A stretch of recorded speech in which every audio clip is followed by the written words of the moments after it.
And good evening, boys and girls. Yeah, I can see green bars. That's awesome. I've played about with the audio tonight, so it might be a little bit louder, but hopefully not peaking. If it's peaking and distorting, let me know and I'll quickly switch the audio back. But hopefully, we should be a bit better this week. So, coming up in tonight's show, I've got a little dram.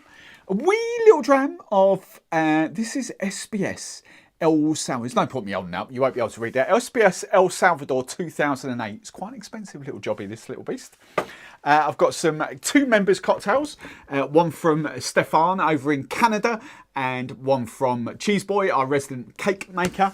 And then after that, one of my members did a little question after my recent Smith and Cross kind of rum review. Do we reckon Rum-Bar Gold can compete with that? Even if I know it's a different ABV, but can it compete? It's basically half the price. So I'm going to be doing a little tasting. It's still, I've not opened it. The only time I've had this is at Rumfest last year. And even then it was like that much amongst loads of other different rums. So I've never had that properly to do a proper tasting with it, and only a quick sipping passing. So looking forward to cracking that.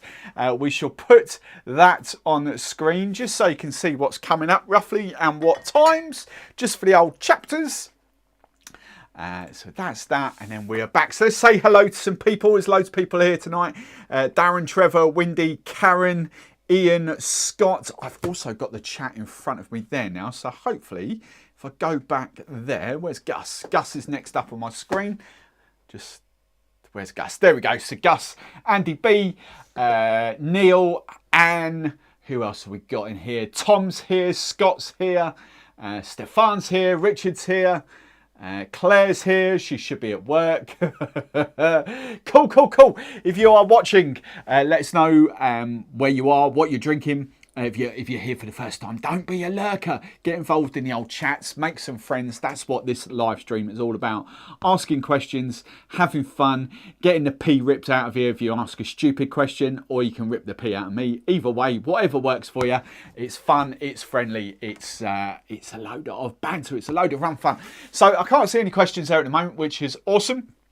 I will go through those little bits in a moment. Oh, I have got a little poll running as well. I forgot about that. I just saw the funk thing. So if we like Jamaican rum, get involved in that poll there. 88, but I can't see how many people have. Oh yeah, 26 people. There we go. 26 people have voted so far. 88% of you like a bit of Jamaican rum, so that could be quite fun. Right, I think they're all having banter. Ready, set, rum is here. Hey, Jamie. Havana Steve's here now in Ireland. Pretty, hello, Pretty. I think that's all of you. I think I've said hello to everyone now. Awesome. I tell you what, it's all colour on there as well. So brilliant. I love this chat. Right, it might not be big enough for me to have a proper look, but we shall see. So, a couple of things I was going to mention before we crack on. I want to put this on screen as well. This last week or so, I've had an influx. If any of you were tuning in just before I went live, you would have seen the members scroll. I've had an influx of new members this week. Starting from, I forget what it was now. It's about say the last 10 days or so. Literally 3 of you have made it into the Discord, and there's about another sort of 6 or 7 of you that haven't. So if you're watching this and you've just joined, on screen now is the Discord link. Come and join us in the Discord.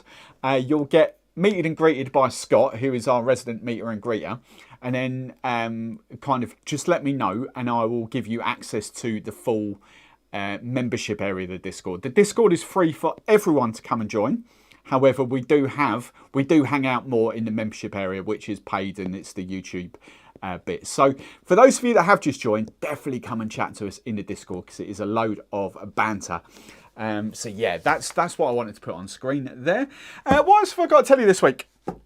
Not a lot for those of you. We've got that. Let's get rid of the Discord thing now. That's cool. We've got some fun coming in a couple of weeks' time. We're having a taste along. Me and I think it's 12, maybe 15. Actually, 15, 16 of my members. We're going to be having a taste along on the 15th of June. So not this week, not next Sunday, sorry, coming, the Sunday after. But that is, or it might be the 12th, whatever that Sunday is, 12th or the 15th. I think it's the 12th, actually. We're having a taste along of this Plantation Jamaica Under the Sea 2007 Clarendon. So my members have got little samples winging their way to them, even over in Canada, even over in the US. So I've capped that, you know, it's a little bit left in there for me. So we're going to be doing that, but that is going to be preceded, that's the right word, I think, preceded by the Craft Rum Club Meet the Makers again. So the next month's June's Craft Rum Club. Hopefully we should have both rums on the live stream. So that's not this next Sunday coming, but the Sunday after. So that should be a really good and really fun live stream. So looking forward to that. I think that's all the gossip I have to tell you. I think that's it. I can't think of any other gossip. I think that's it. I'm really struggling to read those comments now. I'm going to have to go back and scroll through these for the comments, I think. I thought I might be able to read that, but it's not that I can't see it. I can, but it's like it's a bit busy, whereas this is easy to read. So I think you're all talking about what daiquiris you have got there, which is awesome. Wendy's got a pineapple daiquiri that I saw somewhere. Right, where do we get to? Jennifer's there and... chat. Biscuit Technician. Hello, Biscuit Technician. Jaffa cakes. Biscuits or cakes? There we go. Lee, did I say hello to Lee? Ganimal, hello, mate. That's that. I think there. Who else have we got? What's their banter? Anything else? Should have a poll about the like button. Oh, yeah, sorry. There we go. There we go. If you haven't done it already, sorry, I forgot that bit. Sorry, who was that? Should have a poll about the like button. Cheers, Stefan. If you haven't smashed the like button already, make sure you give us a big like on the way in. That obviously helps me because YouTube then sort of sees the engagement, sees the interaction. What helps even more is if you get involved in the old comments, if you get involved in the chat. But if you can't be asked to chat, smash the like button. And then YouTube will kind of put this stream out in front of more people because of the engagement. So that will be fun. It is half term here in the UK, so I'm expecting a little bit of a quiet one. Same with next Sunday. Next Sunday will be Jubilee, so I'm expecting a really quiet one next Sunday. But then hopefully 2 weeks' time, we should be back to normal. So let's, without fail, I think that's it. Anything, no comments, no, right, banks. Right, I think let's just crack on with the old dram of the week. So let's put that on screen there for you. Right, let's do that. Now, this week's dram of the week, courtesy of Master of Malt, is that little bad boy. Okay, it's an SBS special, what's it called? Special, I forget what they're called now. A single barrel selection, there we go. I was going to think it was special. It is part of 1423, which are a Danish brand, essentially. 1423 also look after Companeros. Let's just get that one out. So can we see this sort of close-up logo right in the middle there? That's 1423's logo, which you can sort of see just above the SBS on that little bowl. And there's some other rums that I'm not sure whether they are responsible for like black tears or something like that. It can't be. There's another couple of rums that Skylark lads are kind of responsible for. Damn it, it's not Damiso. There's another brand that 1423 that are responsible for, and I can't think what it is off the top of my head. But that's what that is. Now 1423 have got some muscle behind them. They can buy up casks in their own right, but I am led to believe as well that they do source some casks from E&A Shear in Holland as well. Now, so that's none of that's a bad thing at all. It's just how they do business. So 1423 do not distill rum. They simply buy up rum from distilleries or people like E&A Shear and kind of just do special single casks, essentially. So this is the El Salvador 2008. All right, it's not available anymore by the bottle. It's one of these that Master of Malt have sent. So you can't buy it anymore. But when you could be able to buy it, it was £110 a bottle. All right, so we are breaking the mould a little bit here with this sort of £50 malarkey. But you know, we got to try these things just to sort of see what they are. But we will kind of rectify that £50 a bit later in the Jamaican rum. So. If you have got any questions, the chat is flying. If you have got any questions, make sure you put question capital letters at the start of the comments so I can see it really easy. 1423 is English Harbour as well. It ain't. That's news to me. No, it's not. Where's... don't know where you got that info from, young Trevor Rose, but I'm pretty damn sure that it isn't.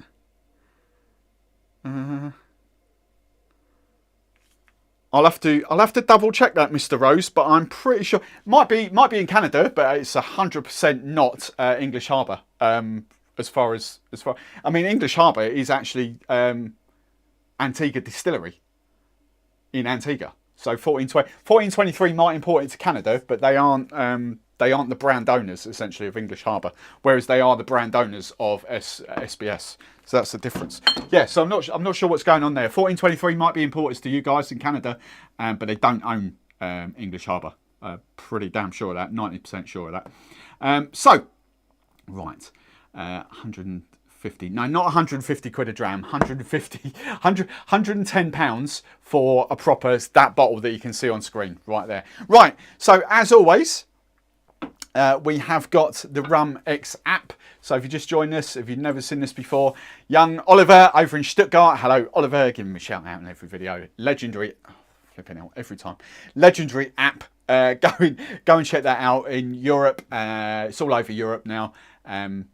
I'm not sure about anywhere in the rest of the world, but it will be coming to the US at some point this year, hopefully.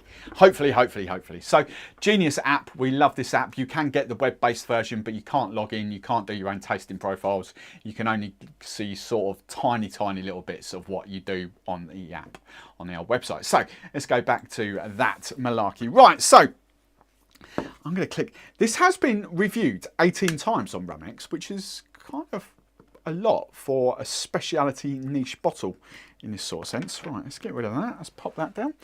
Pop that in the old glass. There we go. Lovely. Right.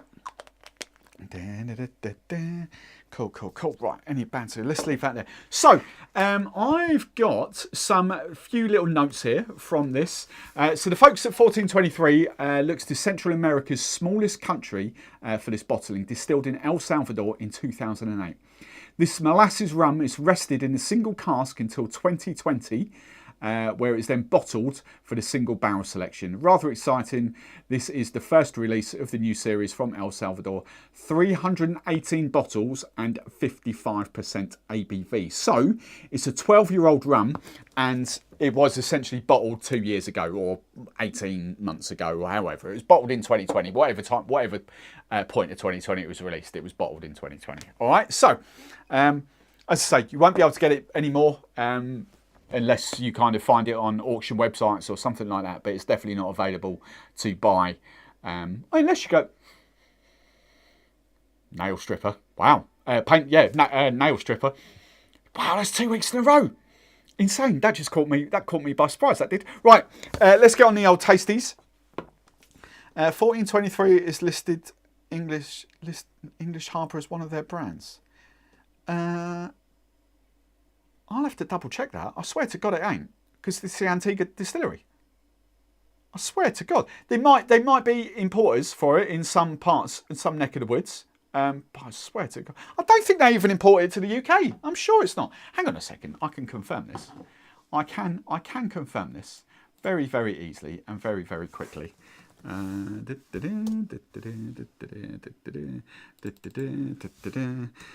Bear wits. I think they might just be importers.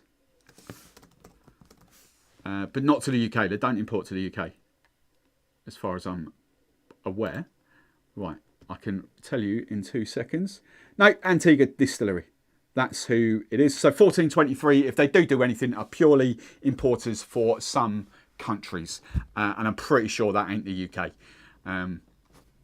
So I don't know what that relationship is, but they just might be importers for some countries around the world. All right, so that's that. Right, let's get back to there is that one. So first things first with the Rum X app. We do the old colour, so tastings. Right, colour for this. This is quite sort of pale yellow. Where are we going for this? I'm going. Oh, it's looking at all but okay. Sorry if you haven't seen that for the first time. We've got like a little colour malarkey thing. Can you see that colour chart there? Right. It's actually sort of chestnut oloroso maybe. But what's that say? Burnished, deep copper. No, I think that's kind of chestnut Oloroso sherry. That's kind of what I'm going to go for that. I think that's the closest one. So that's what we're doing now. Right, so the old nostrils. Hello, Jeff McJeff. Nail stripper, nail polish, whatever. What is it? It's that varnish. It's that kind of nail polish remover. I think that's the word I'm looking for. I don't know what other people. I haven't clicked the magic buttons yet, so I will. I'll do my own little nostrils. So nail polish remover, definitely. A little bit of kind of. What's that? It's like I'm just flipping well getting the varnish or the polish remover or whatever, boat varnish. There is a little bit of fruit there, but I can't pick out what that is. Ooh, maybe coconut. Maybe coconut. I don't know what you get off. It's the first time I've ever had a rum from El Salvador, so I've got no idea of what sort of normal El Salvador's kind of smell and taste like. Absolutely no idea. Never had one before. Predominant nail polish remover. Predominant there, but there is that subtle hint of fruit and a subtle hint of sort of oak, maybe barrels. Bearing in mind it's a 12-year-old as well. Don't think I'm getting any more off that. Right, let's add those to the old thing. So nail polish. Do we get nail polish on it? Nail polish, that'll do. What did I say? Bit of coconut. Add the old cocoa nuts. What was the other one? Oak. Right, they're the only three I'm going to add. Right, let's see what other people have done. Right, bloody hell. Bourbon, vanilla, honey. Well, the bourbon will be, like for me, the oak, that'll get mixed up in there for this moment in my little journey. Vanilla and honey. Not really getting that at all. Woody, glue. Glue's there. I'm going for nail polish, glue. Spicy, fruity, polish. There we go, polish. Does that mean Mr. Sheen? Pledge. I went nail polish. Fruits, sweet, toasted, alcoholic and roasted. I'm not getting the sweet. I'm not getting the honey. The most popular ones are bourbon, vanilla, coconut, honey and woody and glue. They're the most popular ones. Fruit, sweet. Okay, not a million miles off there. Not a million miles. Right, let's get on to the old tasting. Oh no, I've got to do scores in her. Scores. Right. So fruit, 1. Floral.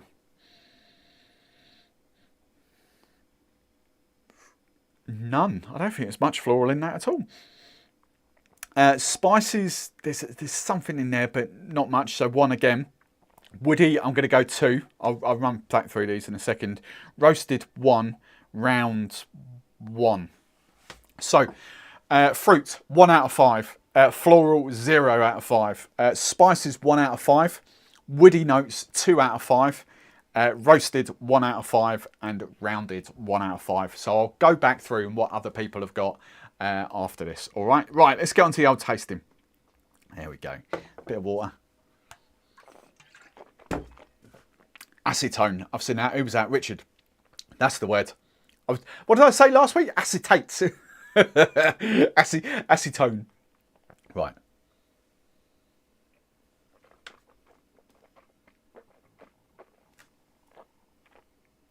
Holy hell.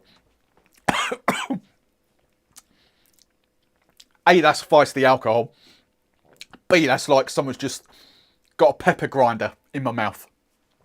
Whoa. All right, first one, just to kill the palate in the senses. We'll ignore that. Let's just let my palate acclimatise. This is the first rum I've had of the evening, so we shall let my palate acclimatise for a second. That's 55% ABV. That's a strong one. I don't get that right. Bearing in mind that Smith Cross, what I'll be tasting later, is 57. I don't get that much of an alcohol bite off that. What I do off that. Right. Right, let's go in properly now.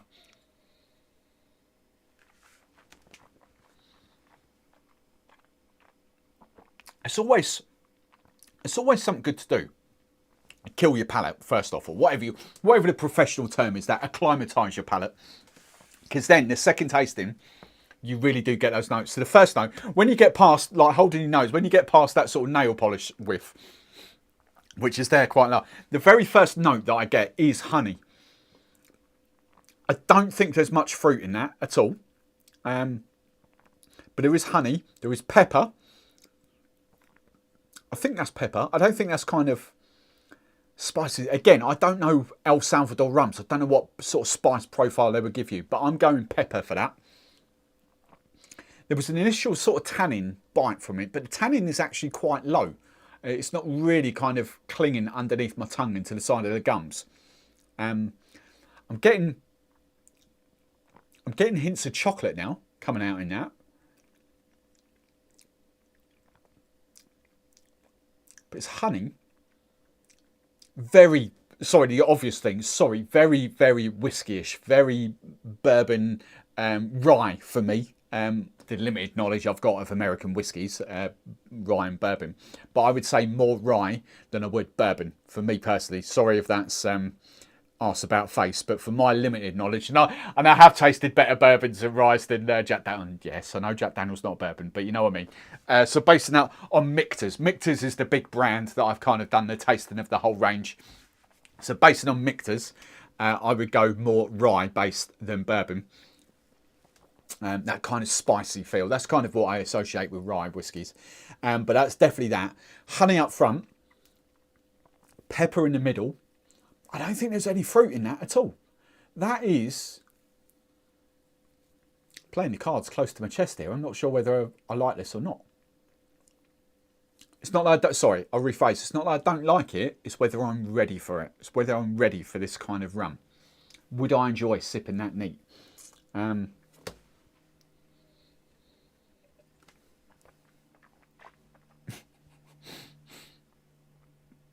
That smell really puts me off. So, it'll be interesting to see what other people have got here, because I'm literally not getting anything else. I'm not getting any fruit. This will be quite interesting. Right, so, what I was going to say. Last week, when I did the Chairman's Reserve 2005, right, there was that same sort of nail polish. I'm just going to call it nail polish. I'm not posh. I don't call it acetone. So, that nail polish vibe, what happened with the Chairman's Reserve, very quickly went into kind of luscious, fruity, sweet vibes. Not overly sweet, but that kind of fruity vibes in your mouth. This doesn't. This stays very kind of wood whiskey forward. I reckon that this would be a massive favourite for proper out-and-out rum geeks. I think that could be an absolute belter for them. I'm not overly convinced I'm ready for that yet. I would much prefer, if I was going for something that expensive, I would much prefer that Chairman's 2005 to the El Salvador at £110. Right, so let's go on to do the old tasting notes. Let's add some in. So all I'm getting is honey. Honey. Have we got rye? I've never seen rye whiskey in it.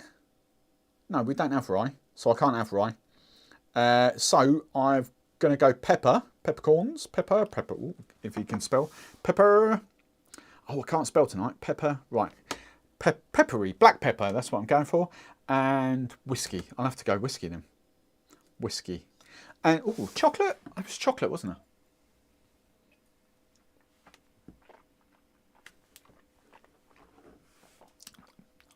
Bitter, dark chocolate. That's the other thing I'm getting.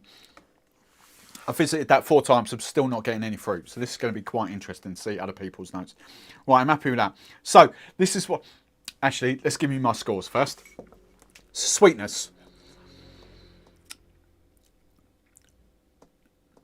0. Oh, it's got a bit of 1. I've got to give it something. I'd probably give it half if I could, but I can't. So 1. Yeah, happy with that. Fruit, nothing. That's staying at 0 for me. Floral, staying at 0. Spices, 3. That's kind of woody, 3. Roasted, 2. And rounded, I'm going to go 2. So my scores: sweetness 1 out of 5, fruit and floral 0s out of 5, Spices 3 out of 5, woody 3 out of 5, roasted 2 out of 5, rounded 2 out of 5. And the finish, I'm going to put as long. I think that's quite a long finish. Right, let's see what other people tasted. Barrel, vanilla, alcoholic, honey. I've got the honey, yes. Spicy, that'll be that sort of peppery thing for me. Happy with that. Coconut, I don't get the coconut on the taste.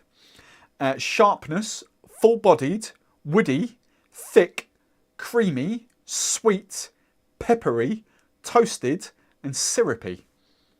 Interesting. So I don't get coconut. I don't know what that kind of means as sharpness. Sharpness. I would associate sharpness with that kind of citrus. That's a new tasting note for me, that one, sharpness.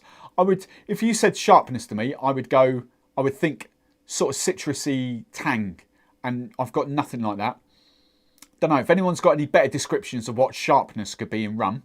Whack that in the comments, because I'm lost with that one. Full-bodied, I get that. I mean, it's not got massive legs. It's not like absolutely clinging to the glass, but I would totally get full-bodiedness for this. I would agree with that. I might actually kind of hit that one. Thick, I don't think... See, this is the interesting one. Even though it's full-bodied, I don't think it's thick. It's kind of that sort of overriding... maybe sharpness refers to tannins. I guess sharpness refers to alcoholic bite. Sharp equals bright or alcohol bite. Okay. But then, you know, we've got... So in the same tasting notes, we've got alcoholic. I know people will kind of write their own things, but... So would you say that alcoholic is a different thing to sharpness? In that sense. So, because if we're talking cocktails, when I say something sharp, I am physically talking about that sort of citrus bite. That profile is sharp. It's kind of, that is what we would refer to as sharp. When you go like that. I wouldn't have ever have heard sharpness referred to that in that sort of profile. So yeah, do we think alcoholic is the same as sharp? That'll be interesting. But don't agree with thick. Don't agree with syrupy at all, because there's obviously no sugar added to them because they're just straight out the cask. Would they class as the burn? See, I can easily get the comments now when they're coming. When I'm reading them from the bottom, I can see the comments easily. That's what I was hoping for without going through there. Yeah, I don't know about that. That's kind of got me. Right, okay. So, I've got to score this now out of 100. I don't know where to go for this. I didn't even look to see what this averaged out at. So, pleasant is 60 to 69. It's pleasant. It's good is 70 to 79. Is it good? For me, I would think Stefan. Oh, that's my speaker going off. I would think alcoholic, ethanol, bite, or sharp as the same. Just memory experience telling me what my mind thinks. Okay, face don't lie, low 70s. Right.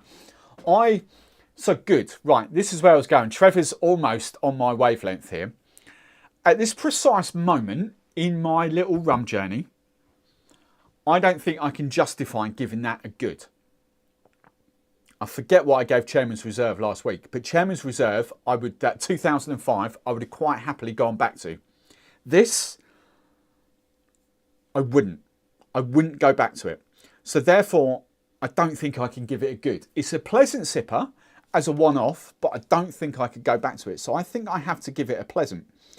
But I'm not going to be stupid enough to put it down at the low end of pleasant at 60, because the next one down is average. Do I think that rum is better than average? Yes. for a rum geek, and I'm sorry if rum geeks are hating me for this, but you know, we lovingly refer to you as rum geeks, where your palates are more refined and you've been in the rum journey and all that malarkey. It's an affectionate term. For the rum geeks, they're going to be scoring that very, very good. So high 70s, 80s, you know, that's what they're going to be scoring it. For me at the moment, that would be £110 absolutely wasted on me. So I'm going to go middle of the road. I'm going to go 65 pleasant. All right. And I'm going to lock that in. Save. So, wow. Here we go. So 19 people, 19 ratings so far. I'm going to click the button. Okay, someone's given it lower. No, what did I give it? Was 50? Oh no. Hang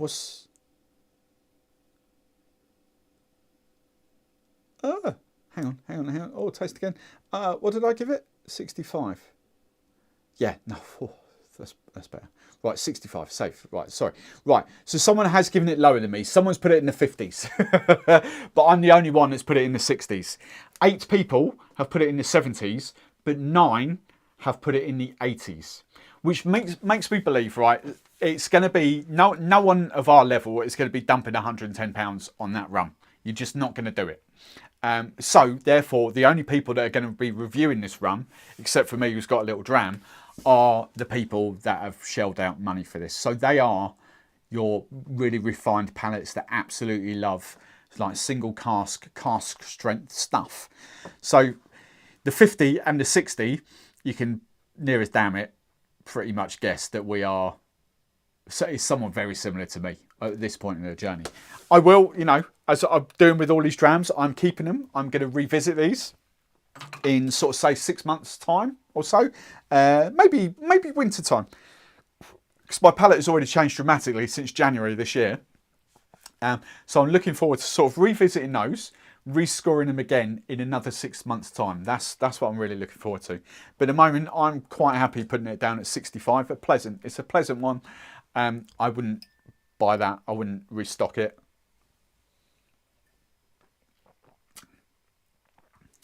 I get why people would love it. It's just I'm not really ready for it in a moment. So, what about the water? Yeah, so I just down that. Just this. I'll do a tiny little bit. Okay, that's enough there. Tiny little bit of water. See, I'm not. I can't. I get it. You know. Come on. Oop. Maybe a little bit more than that. There we go. Didn't want too much water in there because it wasn't enough. Right. Bit of water in there just to kind of bring it down a little bit in ABV. Got no idea how strong this would be, but still quite strong. Still over the 40.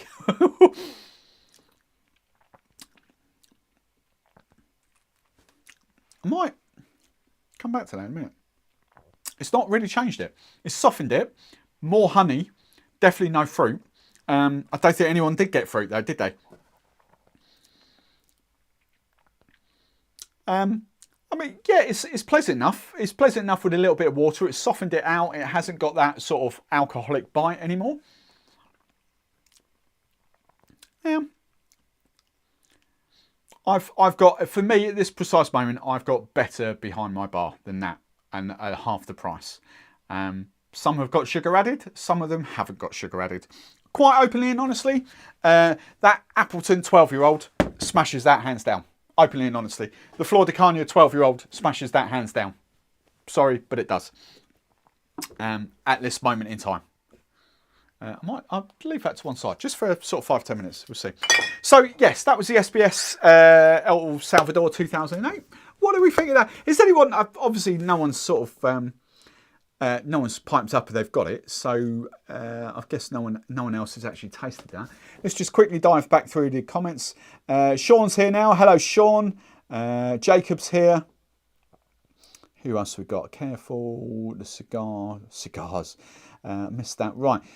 Stefan, no poker face. What about with water? Everyone smashed the like button. Now it's gone. Lovely, jubbly. I'll tell you what I did do before the stream. I kind of put the latency down so the comments should be quicker. But I think the comments have actually gone slower. Or not kind of as rapid as I was hoping. But because you put the latency down on the stream, back the quote, if I ask something, if someone it's all literally on the speed you type, then it should be instant. But the video quality is a lot less to doing that. I don't know. So I was just having a little play around because we're going a bit upmarket with all the Meet the Makers and the brands coming on. Can't wait to have a dram of Appleton 12-year-old. Trevor, are you? Because I saw in the chat you're still 6 weeks out. Are you doing the taste along with us with that plantation in 2 weeks' time? Bearing in mind you've still got another 4 weeks after that. When are you actually drinking again, young Trevor? Give us a date, a firm date of when you are actually drinking again. Right, let's get rid of that. David, hello David. I have a Rolling Fork rum from El Salvador. Love it, interesting. Is that a really expensive? I don't know, never heard of Rolling Fork. No idea what that is. Is it expensive? Is it not? I don't know. Doing the taste along, good man. Well, see, that is pretty rapid on the old comments. Interesting. Perhaps it's just you lot that are really slow at typing. I'd like to try that as well, Trevor. 8-year-old, yes. Right, so, which one? Just before we get into the old feature, it's members cocktail time, isn't it? It's members cocktail time. Let me just get the two little things I want out of the old fridge-a-rooney. And we are ready to go. So, tonight's cocktails. There we go, we are back. So that's done for the old chapters. Captions, that's what I want. The first one up is Stefan, as he's graced us with his presence. I can't read that on the screen because it's really small on there, but I've got that here. So Stefan actually, what's the word? Put this into the members chat, members cocktails on 24th of April. So it's about a month old, but that's fine. And this is it. This is part of the membership community as well. So if you have just joined and you make your own cocktails and that, we've got in the Discord, we've got separate threads where you can upload your own recipes that you've created or adapted, and then I will make them on a live stream. That is a members perks. That's what this is. So the first one is Stefan over in Canada. So we have got, now I've got a confession, Stefan, because my Campari is over at DRINKSTUFF, because I don't really use it here. But I've got Mondino, which I kind of love. Mondino is not kind of as bitter as Campari. Okay, it's like the step in between that and Aperol, Campari and Aperol. So it's one between, but I kind of like that. That's why I've kept it here. So we've got that. Fresh lime juice, which I have got. Fashionola. What did I do with my Fashionola? Did I put it back in the fridge? I might have put it back in the fridge. I did. There it is. I have made some Fashionola syrup, which I'll talk about in 2 seconds. And white rum, dealer's choice, recommend Jamaican. Now, I assume Stefan recommended Jamaican funk for white rum. So I don't know. Stefan, this is your choice as you're here in the old chit chats. I've got 3 white Jamaicans here, he says. What am I missing? There it is. So I've got Kingston, which is Appleton, which hasn't got that much funk, but it is a really tasty white rum.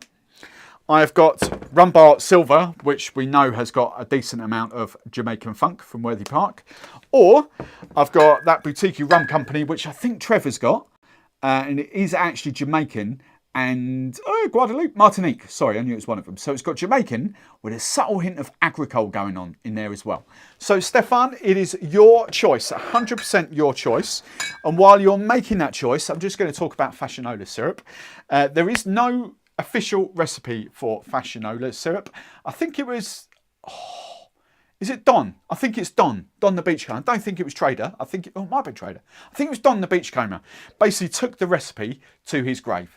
Never ever shared his recipe for Fashionola syrup. All we kind of know about it is a fruity red syrup that traditionally is a half, if not a third, passion fruit based, and then there's other syrups. We kind of, or other flavours in there. We know there's hibiscus in there, but hibiscus and passion fruit is as far as we kind of get with Fashionola. So I've kind of made that myself. I've looked at loads of other recipes. it's kind of what I've done before, but there's cherry in there. It says passion fruit puree in there, bit of sugar, so it's funkin' passion fruit puree. Essentially, you could use ODK, but it's funkin' passion fruit puree, a bit of sugar in there, hibiscus syrup, papaya syrup, pineapple syrup, and that's it. I think that's it. So that's essentially what Fashionola is. Kind of goes in hurricanes, fruity punches, that kind of stuff. That's essentially what Fashionola is. Right, where does Stefan get to? I had used Kingston or Ray and Nephew. Rum-Bar I did not have. So, that's not answering the question. Which rum do you want me to use, Stefan? Peeking above there. Kingston 62, Rum-Bar. To be fair, I have got Rum-Bar Overproof as well. Sorry. I've got Rum-Bar, I've got Ray and Nephew, to be fair. I just, you know, we've got a 5-way. You call it, Stefan. Use Kingston. All right. Now I've got all those out. That's a bit dull and boring, isn't it?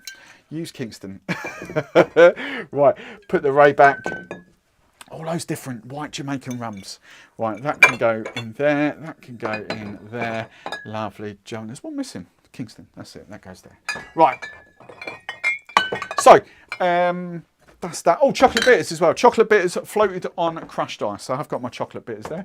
So I'm going to shake this. He wants it served up in a brandy balloon, which I haven't got, but I've got something sort of decent in size. I don't actually own brandy balloons because I always had brandy in normal rocks glasses without the ice, obviously. But so we're going to stick to his ratios. Lewis got there. Rolling mango as well. Use Kingston Plantation 3 stars, and that's not Jamaican, is it? It's kind of Barbados in there as well. Ready Set Rum. Rolling Folk is a small brand from America. They buy bulk rum casks from different places. Awesome. I'll make it with Rum-Bar next time if I remember. Right, let's go. Let's go. Oh no, here we go. So 45ml, 1.5 ounces of Campari, but I'm going Mondino. Again, Master of Malt. Thanks, Master of Malt. So Mondino up there. We are then going 45ml, I think, yeah, 45ml, 1.5 ounces of white Jamaican. Nice. We are going, actually, I'll leave, no, right. There we go, back to the top. We are going 22.5ml, 3/4 of an ounce of lime juice, fresh lime juice, 22.5. Perfect. I go back down there. Fashionola syrup, 15ml, 1/2 ounce. Lovely Fashionola. And the chocolate bitters get layered on top of the ice. So I'm going to shaky to wakey. What's that? Orangina. Cool, I haven't seen Orangina for ages. Shaky to wakey.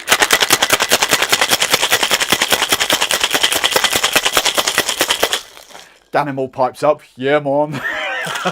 Anything Jamaican. The poll is up to, wow, 39 votes. 90% love Jamaican rum, 10% don't. Interesting. Right. Nice. Right, I have also got the old crusher out. So we get some crushed ice in here.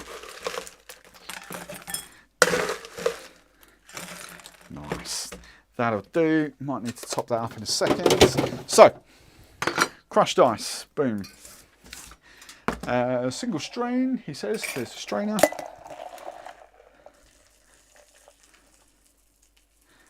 Right, how's this going? Oh, it's nearly bang on. It's a tiny little bit left in there. That'll do. Oh, do you know what? Oh, yes. I tell you what, Stefan, I tell you what. Right, there's a little bit of room. So chocolate bitters, mine are pipette based. I don't know how much chocolate bitters you want, but I'm going. Yeah, I'm assuming being Canadian, you've got Miss Betty's bitters. I'm assuming that's what you used up there. There we go. So I've got 2 pipettes or 2 halves of pipettes because we can never get a full one. Mummy Barman's going to try both. So I'm assuming she'll come in after the second one. She's feeling a little bit perky today, so she'll come and try these. I would have garnished that up. Don't know what else. Did he give me a garnish? I've got a mint bush there. There we go. Tell you what, the chocolate bitters. Mummy B's going to love that. I personally would have gone for a funkier rum. Personally.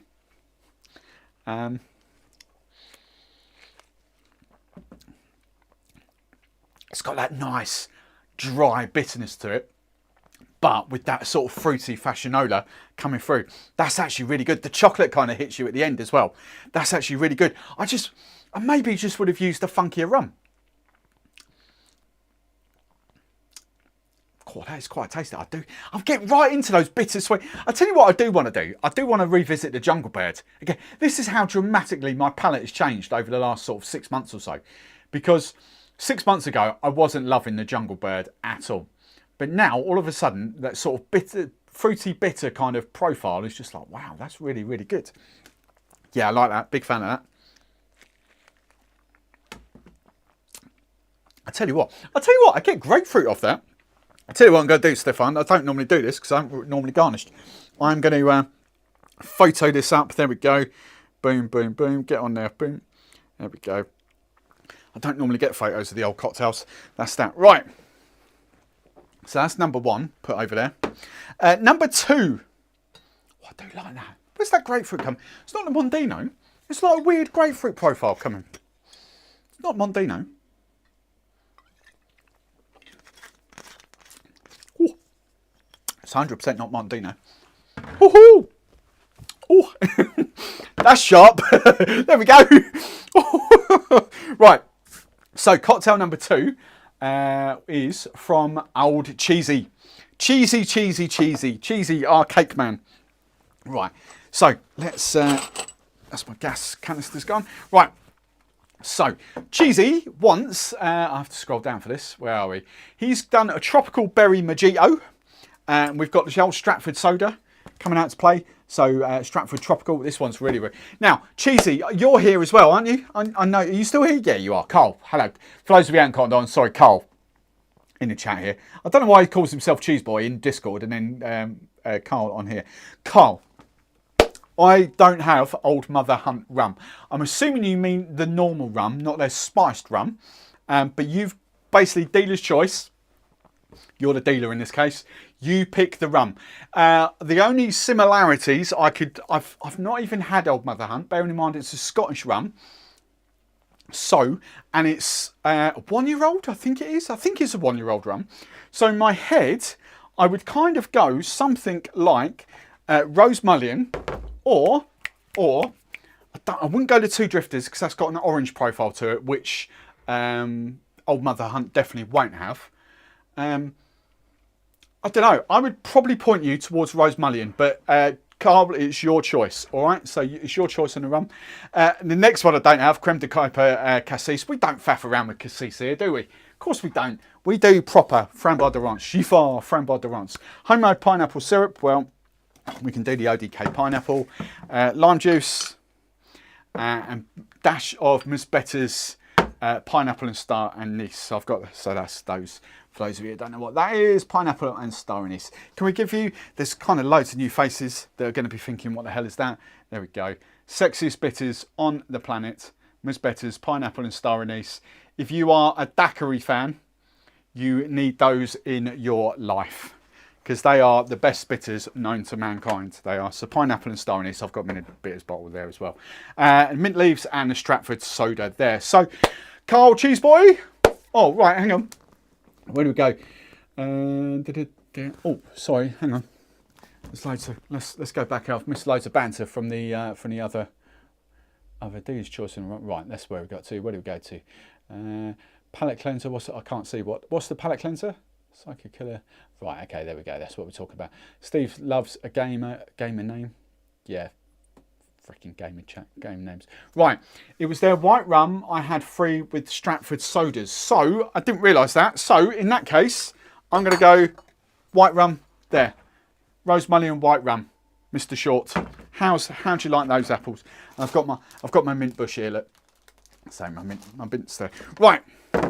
So it's going to be slightly different to Cheesy's, but similar. we'll give him in that sort of sexy glass there. So I'm going to make this as I would do normal mojito style, so probably a different order to what he's got up on screen, but 15 ml of lime juice. Boom. The sweetener is the pineapple syrup. So what's he want for this? 20 ml of pineapple syrup. This will be pretty close.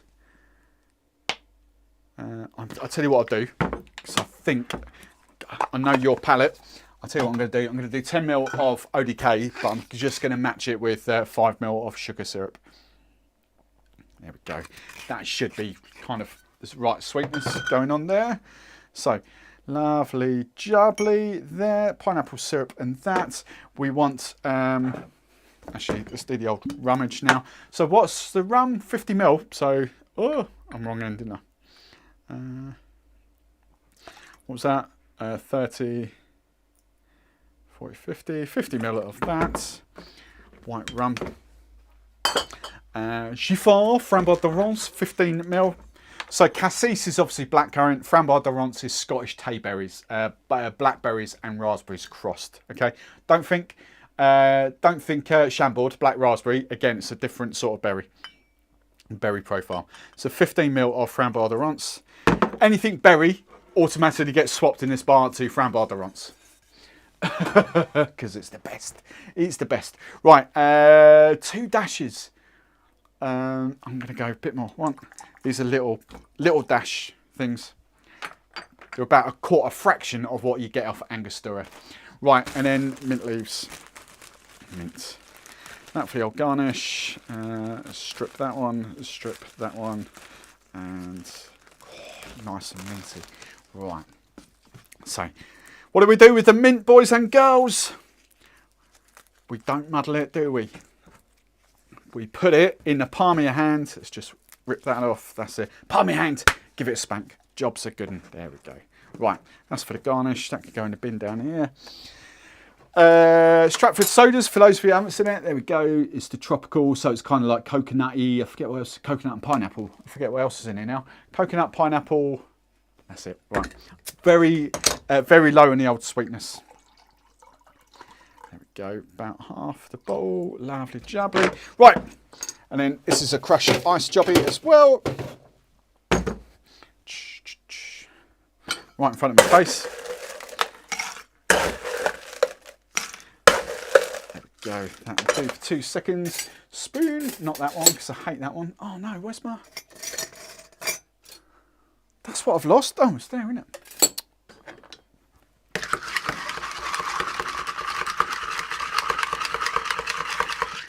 Nice. Woohoo! Nice. Mojitos. Right, sprig of mint. Where's the sprig of mint go? The sprig of mint goes right beside the straw. So when you have a little sip, it's the mint that's going straight up your nostrils.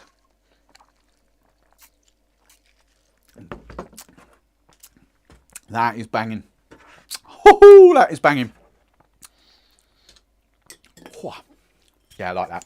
That's actually not overly sweet. Because of that ODK pineapple syrup, it's probably half the sweetness of like sugar syrup, essentially. Yeah, I like that. Wouldn't change that. That's awesome. Right, Mummy Barman, if you're watching, you can now come and taste and give your official verdict. I'm just going to have a little photo of that. Basically, what I've got to do, I've got to remake all the ones previously and photo them up because we're going to have like a little members cocktail book as well. There we go. That's better. Boom, boom. Oh, got it on the wrong setting, didn't I? Cool. This is poor TV, isn't it? There we go. Right, you won't get that on Daytime Live or whatever. Right, there we go. Right, the other quick thing I'm just going to go on to very, very quickly before I get involved in the rum tasting was I went to Marks and Sparks earlier, Marks and Spencer's, and they've got this little beast. Oh, let's get rid of that. Sorry, captions, hide. There we go. Right, they've just got this little beast. It's a tonic water, strawberry and rhubarb tonic water from Marks and Spencer's. So I just want to have a quick little, because some of us do like a bit of rum and tonic. I don't know what rum to go for. I'm thinking maybe the Plantation 3 Stars. I might just have a little rum and tonic. Just to kind of see. As we're in cocktail corner. Bit of plantation freestyles. Bit of rum and strawberry and rhubarb tonic water.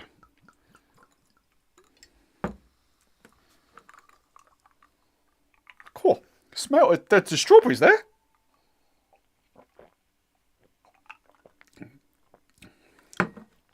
Needs more rum. Do you know what? That's actually quite quinine heavy. I wasn't expecting that. A lot of tonic waters you get, oh here she comes. A lot of tonic waters you get these days are actually not tonic waters. They're just flavoured soda waters, just branded up as tonic. That most certainly is a tonic water. Subtle, I don't get too much rhubarb, but I get kind of the strawberry on that. Right. So, she's on yours, Carl. Give her the royal hand. They've got like a centimetre of your finger then. Oh, tough. Oh, tough. Right. So Carl was...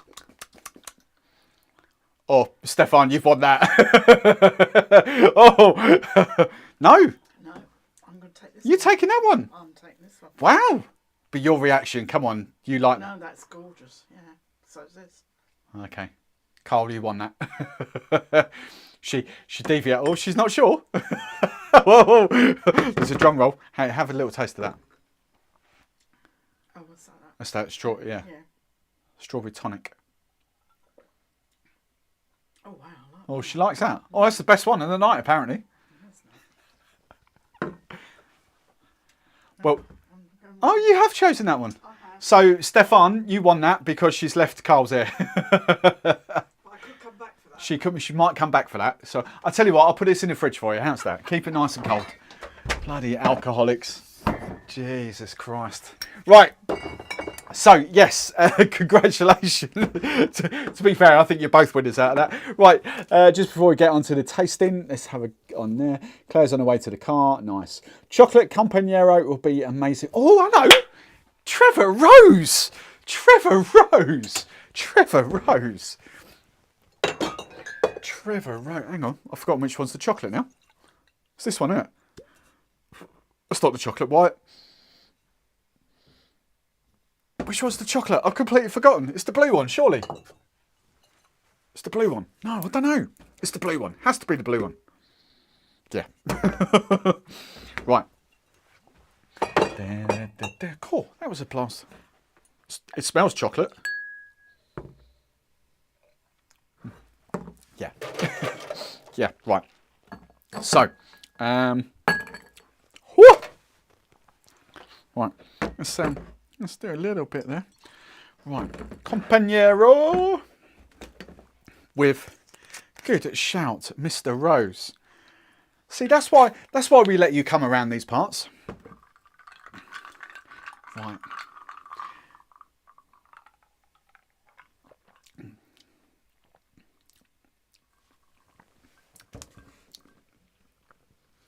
It's really tasty in a completely different way to that. That's like a really summery, light, refreshing drink. So like plain white rum and the tonic. It's like just an easy sipper. That I would put, so afternoon, barbecue, you know, party, sort of sipping away. I'll tell you what that would be good for actually. Mojito, topping up mojitos instead of soda water. That would be a banger for that. This one, however, is kind of like an alternative to a rum and coke. So you might have that in the afternoon, but it's just a little bit heavier. The chocolate vibes doesn't make it as refreshing, but the strawberry, I don't get much rhubarb.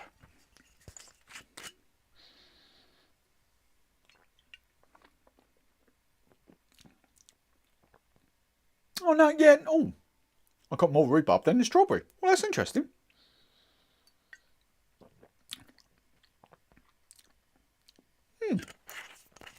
Actually, I'm getting a rhubarb now. That is very good though. That is a very different drink. It's almost, that whole chocolate thing, it's almost rum and coke vibes without it being coke. That's bizarre. I like that. Good shout, Mr. Rose. Good shout. We like that.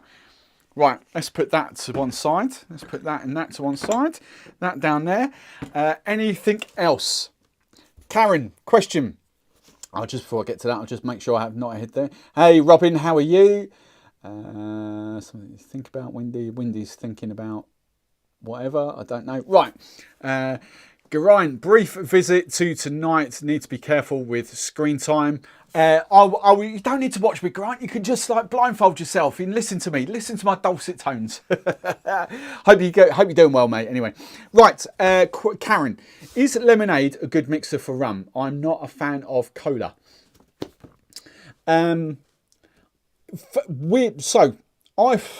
This is simple. Depends. The simple answer is it depends whether you love lemonade or not. I wouldn't pick rum and lemonade. I wouldn't drink it personally. I would go rum and ginger ale every single time. Now, all ginger ale essentially is ginger flavoured lemonade. I just don't like the lemonade profile with rum. I think there's a lot better mixes. So ginger ale would 100% be probably my top pick actually, because I do like rum and coke. I can't handle the fizziness anymore, whereas ginger ale isn't quite as fizzy for me. It's essentially lighter. So rum and ginger would be my first choice. Probably Coke would be my second choice. Ginger beer would be my third choice. I tell you what, actually, who's it? Karen. I tell you what, Karen, I can get them all out here because they're sitting right here. If you ever looked at mixers like this, hang on, where have we got the passion fruit? So I don't know whether you can see those. Can you see those? Yeah, if I stack them up. So pineapple. I'll give you a close-up, so I'll just get more. So 2 different pineapples. We've got the Rubicon mango. There's loads and loads of different mixes here. Loads and loads. I'm looking for... There it is. There it is. There it is. Right, that's what I was looking for. Right, we'll try and get it before the fridge starts beeping. Right, so let's get Rubicon out to play. Right, these 3, fun and fruity. So, coming out there. So we've got the whole, this way. The whole Rubicon thing. So guava, that one. Passion fruit and mango. Amazing, you know, simple, fun, fruity rum cocktails. This is a big favourite of mine, Lilt. This is Aldi's own version of Lilt. It's really good, really, really, really good. But Lilt, if not, but Aldi's version is half the price and really good. I promise banging. Ting is another great one. Just grapefruit soda. You can get these from all major supermarkets in the UK. And then we've got the 2 different types of pineapple soda. So KA, whatever you want to call it, and Old Jamaica's pineapple. 100% recommend those. There is another pineapple soda here. This is Posh Britvic, essentially. London Essence is Posh Britvic. So we've got that. So we've got 3 pineapple sodas there. We have also got, I'm not going to go too mental. I'm just going to give you a quick rundown of all the mixes that you can get quite easily. My fridge is going to start beeping. We've got Stratford sodas, which I've already mentioned. Strip back soda, we've got citrus, we've got the tropical. So that's an elongated daiquiri. We've got the tropical, which is coconut and pineapple. Behind the bar down there, we've got Hedgerow, which is kind of berries. And we have also got, what's the 4th one? Spiced. So it's like a kind of like a loose ginger ale sort of thing. So yeah, there's some loads and loads of inspiration here. I've just seen one more while the fridge is open. This is a cool brand as well. White rum. That's amazing with white rum. Cucumber and watermelon. That's a really good shout with white rum. You get that in Tesco's, Sainsbury's, Aldi. What am I thinking of? Ocado, that's the word. You get that on there. Hear my fridge beeping now. Beep, beep, beep. Loads and loads of alternatives to Coke, to lemonade and Coke. Right, let's get that shut before the fridge does one. Right, there we go. Ooh. There we go. Right, lovely, jubbly. Shut. So, yes, sorry, quick rundown in mixers. That's the thing I've got a lot of here. A lot of mixer brands do send me stuff and I've worked with quite a few. But yeah, so all of those I would put above lemonade, essentially. Hope that's helped. Right. Right here. Don't know how these shows went on without Panama is the chocolate. Yeah, you're right. Panama is the chocolate. Right. A bit of mint syrup in it. Yeah, nice. Good. Robin's good. Awesome. Kevin, best behaviour. All watching. Hello, Kevin. Kevin's in the house, and Rachel, and the two little ones. Half term for the kids. Nice. Jeff McJeff tried daiquiri. Hemorrhoid Dak is my favourite. Dak's nice. Lutz. Hello, Lutz. Karen, I too hate Coke. Not sure about white lemonades, but the old-fashioned works for me. See, I don't like old-fashioned traditional lemonade in rum either. I kind of, if I do that, I just want to make daiquiris. I just wouldn't even bother with old-fashioned traditional lemonade. I'll just make a daiquiri. Yeah, I don't know. Ting is great. Had a freeway cola, blue Compañero with the orange one. Yeah, chocolate and orange is the best way, right? Right. So, without further ado, we have digressed very slightly, but that's what these shows are all about, isn't they? So, hang on. What time should it have been? 8:45. So 20 minutes behind schedule. Where is it? Rum review time. Rum review time of the week. That'll give me. Oh, we'll use this glass, but that's fine. So. Through the week, when did it come out? Was it this week? I've forgotten what came out. It must have been 2 weeks ago, because surely the plantation rums came out this week. Last week, anyway, Lee, in the chat here, or Ganimal as we know him, sort of said to me, because it was the video that I dropped with Smith Cross, 57% Jamaican rum, essentially. And Lee sort of said to me, I wonder how, I don't know what the actual question was, but loosely, I wonder how the Rum-Bar Gold sits alongside it. Will it compete? Now, just to give you rough guidelines on prices here, I will tell you what I've actually paid for Rum-Bar Gold, but I will also give you your price on Master of Malt as well for fishing around. So, to start off with, $36.95 for Smith & Cross, and my price for that is $33. Okay, so I don't get much discount on that trade price, £33. All right, so $36.95, £37, £4 off for trade, give or take. So $33 to £37 for that, 57%. This, on the other hand, Rum-Bar Gold is coming into you lot on Master of Malt at £23.74. It's coming into trade a good £5 cheaper than that. All right, so it's coming in under 20 quid for trade. So, an absolute bargain. But 40% ABV versus 57% ABV. So, I get it. I get there's a huge difference in ABV. I get that. I get that you are going to use this in cocktails to bolster up the ABV. You perhaps might not use that completely. 100% is your rum in a cocktail. You might add 15ml. You might add 30ml. You might balance it out with something else. But the point is, can this 40% ABV do the job of that as a Jamaican sort of funky rum? I don't know, because as I said, the last time I tasted this was at Rumfest back in October, and it was a day where you're tasting, 50 other rums. So you're only getting those little sips. You're not doing the whole nosing. You're not doing the whole tasting and going through that. So for all intensive purposes, I have never tasted this rum properly.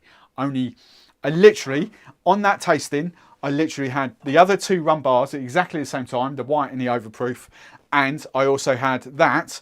I didn't have the black that day. I had the the Worthy Park cream and the two of the Madeira cask and the sherry cask at the same. So I had 6 or 7, whatever it was, while at that table. So as near as damn it, I've never tasted this properly. So I'm looking forward to tasting this bit of rum. Stefan's got the prices out there. So Rum-Bar Gold is $35. Wow, Jesus. So hang on, $35 in Canadian. Hang on. 35, I could do this very, very quickly. Convert. 30, wow, Jesus Christ. So okay, so that's not too dissimilar. $35 is £21 in the UK, which means your Smith & Cross is stupid money. Is £23 for Smith & Cross. So we're paying like an extra 14, 15 quid. What's that in dollars? 14. So we're paying an extra $22 for our Smith & Cross in the UK compared to what you pay. All right? That's insightful. Right.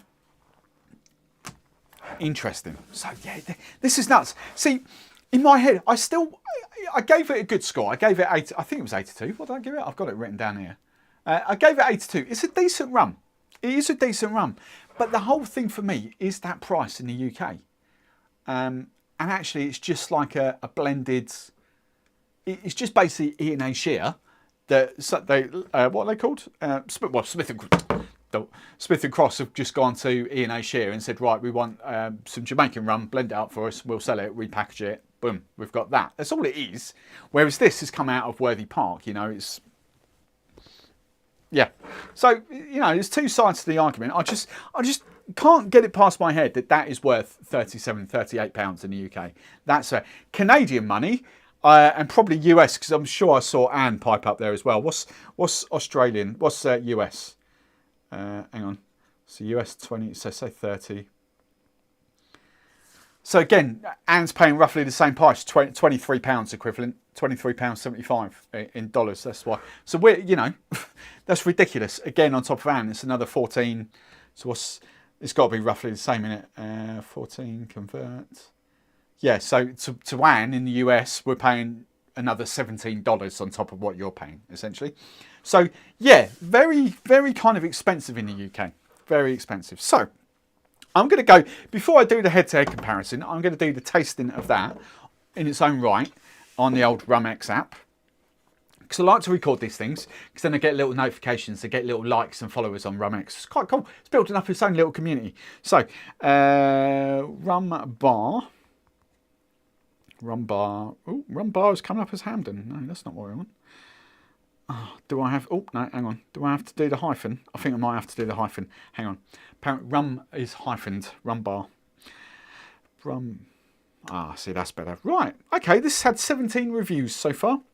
Right, taste it before I look too much at other people's. So... All right, bear with. Oh, there we go. There we go. Right. Put a decent glug in there. So before I even get it near my nostrils, colour. Oops. So I need the taste it button. Hang on. I'm rating it already. No, what's going on? I've already pressed the taste it button. Right. Select colour.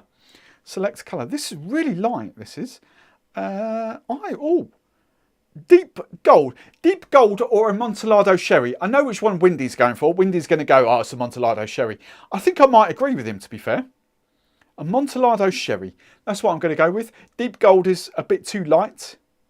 So, I don't know. Can we sort of up there? It's up, yeah. I'm going for Amontillado sherry. That's what I'm going for on there. Right. Let's get in for the old nostrils.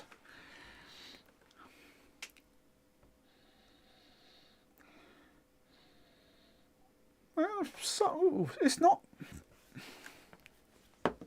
as funky as I was expecting, actually. This is quite funky.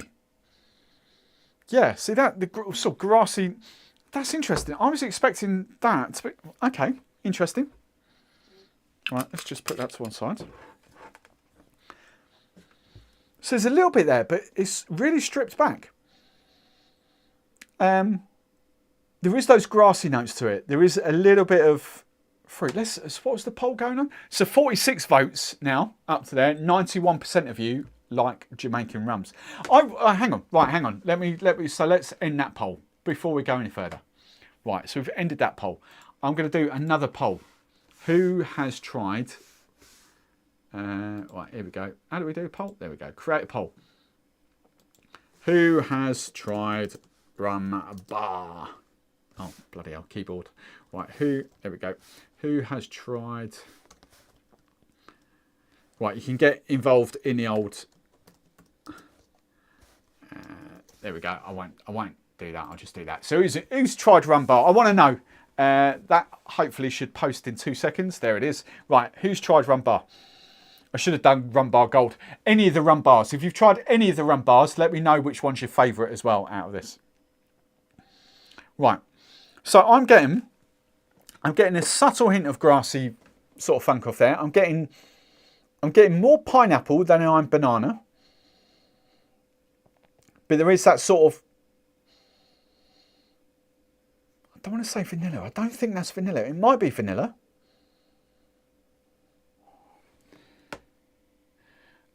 Steve, because of the way UK duty works, it's pretty much impossible to sell 50 plus ABV than less than 30. Well, young Geraint, you say that. They manage it with that. Believe it or not, that is cheaper. At 63% ABV, that is a damn sight cheaper than what Smith Cross is in the UK. Rum-Bar overproof. And Ray Nephew is like 25 quid. All right, I know it's Campari? It's Campari, isn't it? Ray Nephew? I know it's Appleton, but I'm sure it's Campari, isn't it? Has to be Campari. Imported by JWM. I'm sure it's Campari. Is it not? Hang on. Yeah, imported by Campari. I was going to say. Right. So, it is possible. You just got to be a bigger brand, that's all. Right. So, it might be vanilla, but I might also be getting honey off that. I'm probably going honey. Honeyed pineapple. Caramel. Oh, wait. Caramelized pineapple. That's what that reminds me of. Caramelized pineapple, but I have got a very, very subtle grassy funkiness to it. Nowhere near as the white. Nowhere near. So just to clarify, all the gold is white that's been aged for, I think it's 3 years. I think. There's no age statement on it. But I think the lowest rum in there is like 3-year-old. I think. Might be 2, but I think it's a 3-year-old. Right. I don't think I'm getting anything else off that. So I'm gonna add these in now. So plus button. I'm going I've never seen caramelized pineapple. I might have to add it. Oh, do I add caramelized pineapple or do I go pineapple and honey? I'll play the game with Rum X. I'll go caramel and I'll go pineapple. How's that? We'll do that. We don't want to upset anyone. Caramel, pineapple. We've already got those. Loads of people have already ticked them, so we've got that. It's got that grass. How do we classify that? Grassy? No. Funky. Yeah, we'll do funky. A touch of floralness. I've clicked floral. I've got floral, flowery, geranium, lavender, parfum, rose, rosemary, and violet. I think none of those. I'm going to go back to grass. What have I got on grass then? Nothing, just grass. Okay, I'll leave it there. I'm not getting any other things off that. So, done. Right. I've just put 4. Caramel, pineapple, funky, and grass. That's all I've got. Right, fruit. Vegetal. Hang on. Vegetal. Good shout, Mr. Rose. Right, okay. Vegetal opens up a whole new category. Mr. Rose, this is all on you. Artichoke, basil, black tea, cereal, chamomile, chestnuts, chili, coriander, cucumber, eucalyptus, fennel, fresh, green peppers, hay, herbal, minty, olive, pepperoni, vegetal, pumpkin, red bell peppers, saffron, sesame, tea, thyme and tomato. That's your vegetal. None of those. Seriously? If that's what you're saying, vegetal, green, I guess. Chlorophyll, green. Yeah. Okay, I'll humour you. I'll go green if you're saying vegetal. Grass comes under vegetal as well, to be fair, but there we go. So, all right. So, scores on the doors. Fruits. I'm going to go 2 because there is that sort of pineapple-y kind of vibes going on. Floral, again, 2. Oh, 2 or 3? 2. Spices. Not much in the way of spice, actually. In fact, I don't really pick up any spice off that. So I'm going to resist that spice. Woody, 1. There's a bit there, but not too much. Roasted, none. Rounded, I'm going 1. So, scores I've given. Fruit, 2 out of 5. Floral, 2 out of 5. Spices, none. Woody, 1 out of 5. Roasted, none. Round, 1 out of 5. Okay, so shall we see what other people have smelt? Caramel, fruity, light, alcoholic, tropical fruits, synthetic, marzipan, almonds, marzipan. No, not getting that. I did just then, and I just caught it afterwards. I was thinking, oh my God, there's a little bit of nail polish there. And just scrolling through, vanilla and then nail polish. I don't get it when I stick my nose in. I get nail polish back there, but not there. Oh, that's interesting. Right, nail polish. I'm going to click that. Raisin, no. Rose, no. Figs, no. Candied fruits, no. Fruitcake, no. Baked apple, no. Wow, that's quite interesting. So from the nose, right, for those of you kind of that have never tasted or smelt this before, from the nose, you can pretty much tell no one has picked up wood there at all, or oak. Yeah, no one has. So we've got caramel, fruity, light, alcoholic, tropical fruits, synthetic, marzipan, vanilla, nail polish, raisin, rose, figs, candy fruits, fruitcake and baked apple. No one has picked up wood off that at all. So you can tell, without even tasting it, it's going to be quite sort of fruit forward on this. So I'm quite looking forward to this. Right, let's go for it. Taste. Are we ready? Need a bit of water before we go. Gaz, hello Gaz, how are you? Right. How's this old vote doing? Like 65% no. 65% of you. 26 votes, 35% yes, you've tried it Rum-Bar. 65% no, you haven't tried Rum-Bar. Rum-Bar, I'll tell you what, the white so far, for those of you that haven't tried it, the white, so the Rum-Bar Overproof kicks Ray and Nephew's backside. It really does. It's such a stonking overproof white rum. So much better than Ray and Nephew. So much better. And it is, you can take, even at my level, and I'm getting there with the palate. It's a decent palate. It's not epic. It's getting there. Even with my palate, there is a huge difference between that and Ray and Nephew. And it's very rarely that I've chatted to someone that hasn't tried this and doesn't prefer this over Ray and Nephew. So yeah, it's a cracking. The big difference is Ray and Nephew's in most supermarkets in the UK. You have to order offline. But so let's just put that right. I've had some water. Right, let's get on and taste it.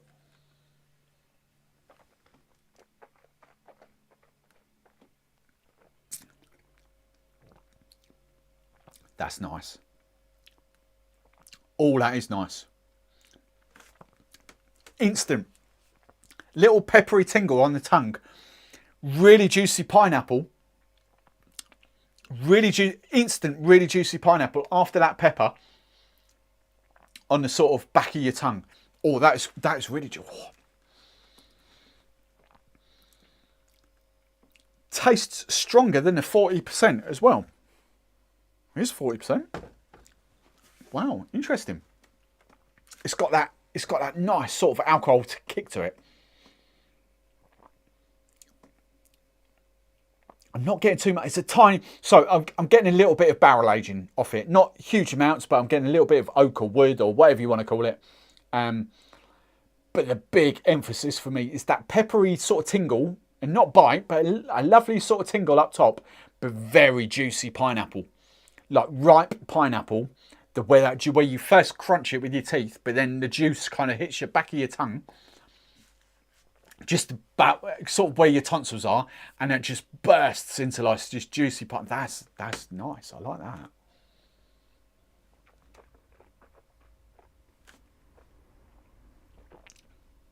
The second taste, because my palate's acclimatized, the peppery tingle is even fainter. It's more honey. I would go honey over caramel. There is the caramel. It's sort of, it's caramel. It's definitely caramel, not toffee. There's a caramel coming in, but the initial is honey. Like runny, you know, like UK sort of runny honey.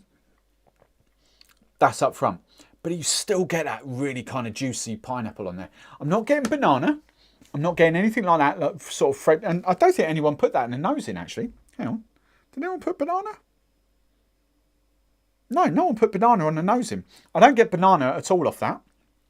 It is very much the sort of pineapple kind of vibes. Right, one more.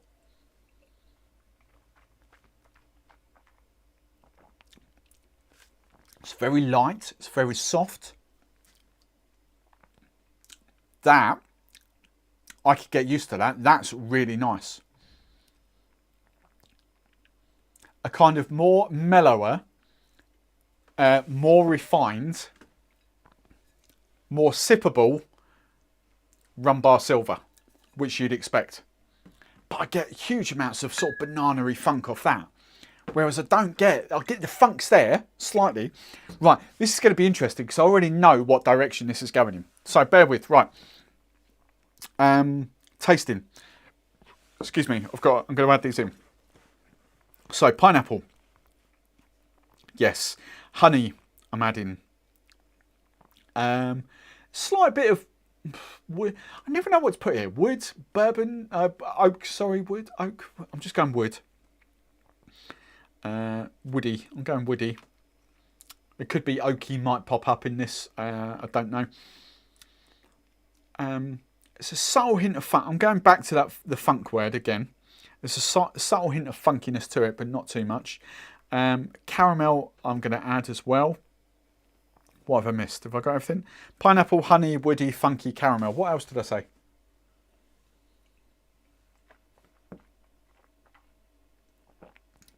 Peppery tingle.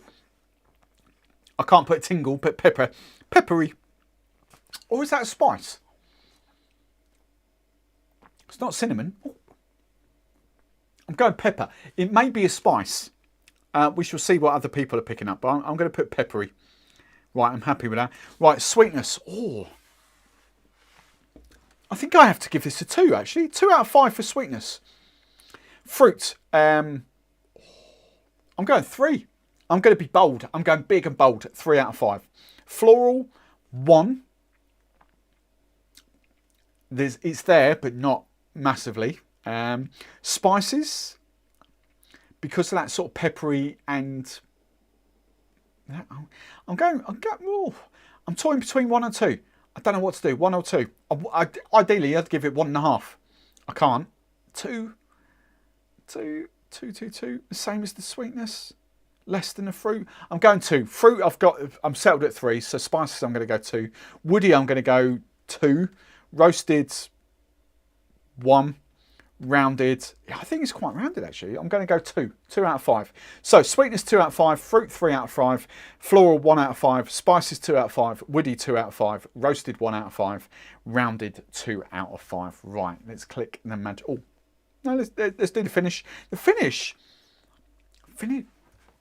So right, for me, and I've had a few comments about this. For me at the moment, with the rums we are tasting, this is a long finish for me, right? As I keep saying to all the rum geeks that keep passing through and going, meh, as I keep saying, when we go up a notch, when we start tasting sort of 70, 80, 100 pound rums, I'm fully aware that the finishes, a long finish for this is going to be medium in comparison to some of those rums. I'm fully aware of that, but I'm scoring these on the basis of the rums that I'm tasting. So I'm going for a long finish. Someone else, that's probably a medium short finish. But for me, that is, I'm still tasting those juicy pineapples and all that. That's quite a long finish for me. Right, so here we go. Other people. Bloody hell. Vanilla. So the big 2, vanilla and banana.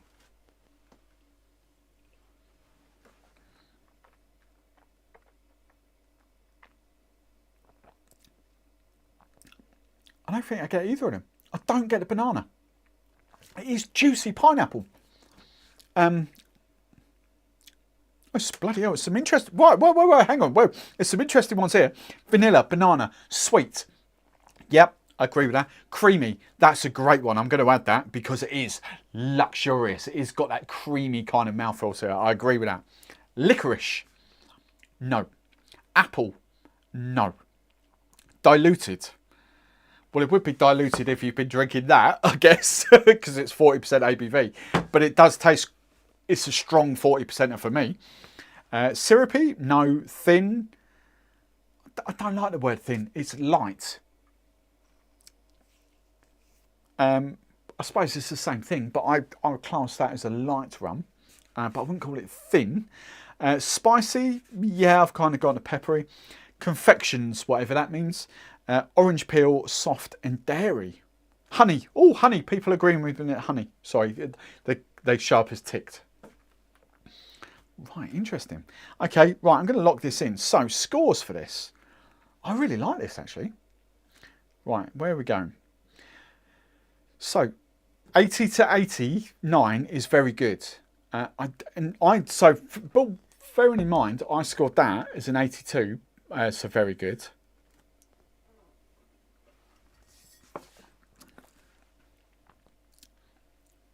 I think and this will be purely down to the ABV. I know that well, and I know you can water it down, but purely down to the ABV. I find this easier to drink. Obviously, 40%, 57%. I get it. Dumb statement. I get it. I absolutely get it. But purely because I find that easier to drink, I think I have to give it a higher score. That might not make sense to some of you, but it makes complete and utter sense to me. I would quite happily, if you said to me, have a little tipple, neat rum, which one are you picking? I've got these two, I'm picking that one. It's as simple as that. I'm picking that one because it is easier going. So therefore, on that basis, I have to give it a slightly higher score. Not too much higher though. I think I'm going to set it at 84. 84 or 85? 84. We'll go odd numbers tonight. 84. So save that in. Right, save. That's there. Right. Oh, I've got the average scores now.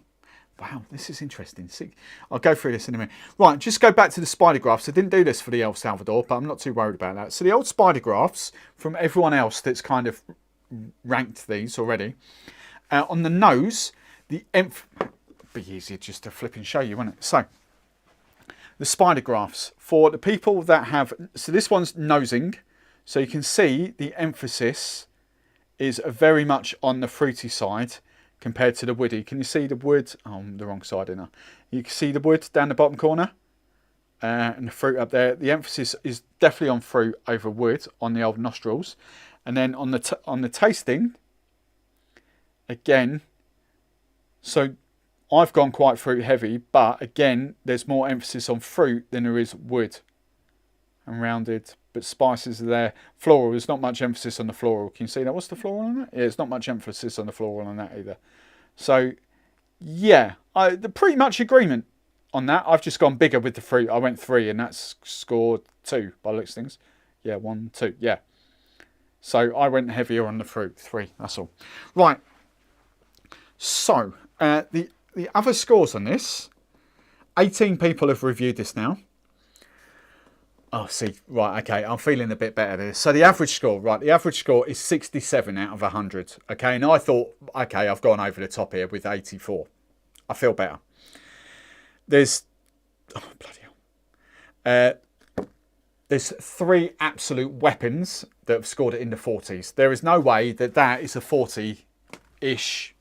What's 40? 40 is... 40 is drinkable. That's the official thing for that. Discard changes there. So there's no way that that's just drinkable. I mean, that's pleasant at the very least. At the very, very least, which is the next one up. So I'm completely discounting the donkeys that have scored this in the 40s. They're you know, that's total rubbish, total nonsense. So 3 people have put it in the 40s. 1 person's put it in the 50s. The vast majority have put it in the 60s.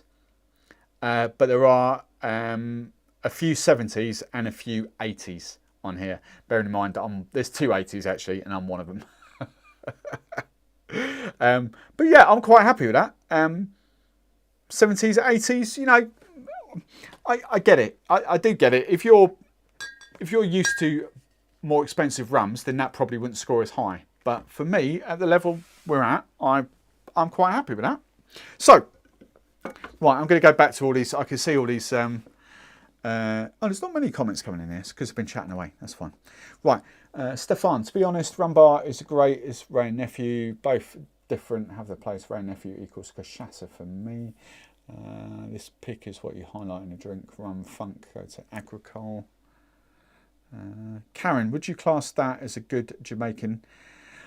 Yeah, actually, Karen, I would speak. So, Karen, actually, there's a caveat to this. Has anyone answered that? No. Right. So, Karen, right. I actually would. I don't think there's. But I've chatted about this for a few times. I don't think there's enough Jamaican funk in that to put you off, and that will hit. That's the big thing for like newbies to Jamaican rum. It's that funk, grassy, agricole kind of nose going on that puts a lot of people off Jamaican rum to start off with. And I don't think there's much in that to get you started. It's nice and cheap. That is, you know, that brand, the same brand, that has got a lot more kind of Jamaican funk going on than what that has. It's kind of smoother, mellowed out. However, I'm ignoring the Appleton Signature. It's a great rum. Don't get me wrong. It's a great rum. But I still come back to the Appleton 8-year-old. I think that's a belter of a rum for the price. You don't get much funk off it. Appleton are not known for their funk. Appleton are just, they've got that inherent sort of Jamaicanness to them without them being this really funk monsters. They're nothing like Worthy Park. They're nothing like Hampden. They're nothing like some of these, like Long Pond and all that at the back here. They're nothing like that. They're just really easy going, but cracking rums. The Appleton 8 is a great starter point. The Appleton 12 is a belter as well.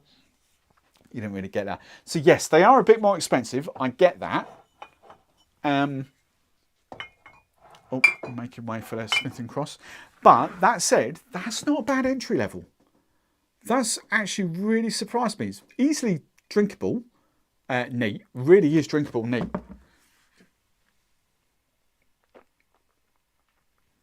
In fact, I really enjoy drinking that neat.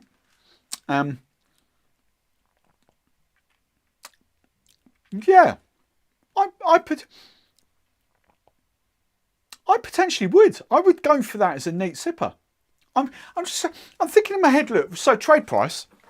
Sorry, I'm looking at sort of 17, 18 quid for this, and I'm thinking there is no way, as if I had a rum bar or whatever, there's no way I'm giving someone a 17, 18 pound rum as a neat sipper.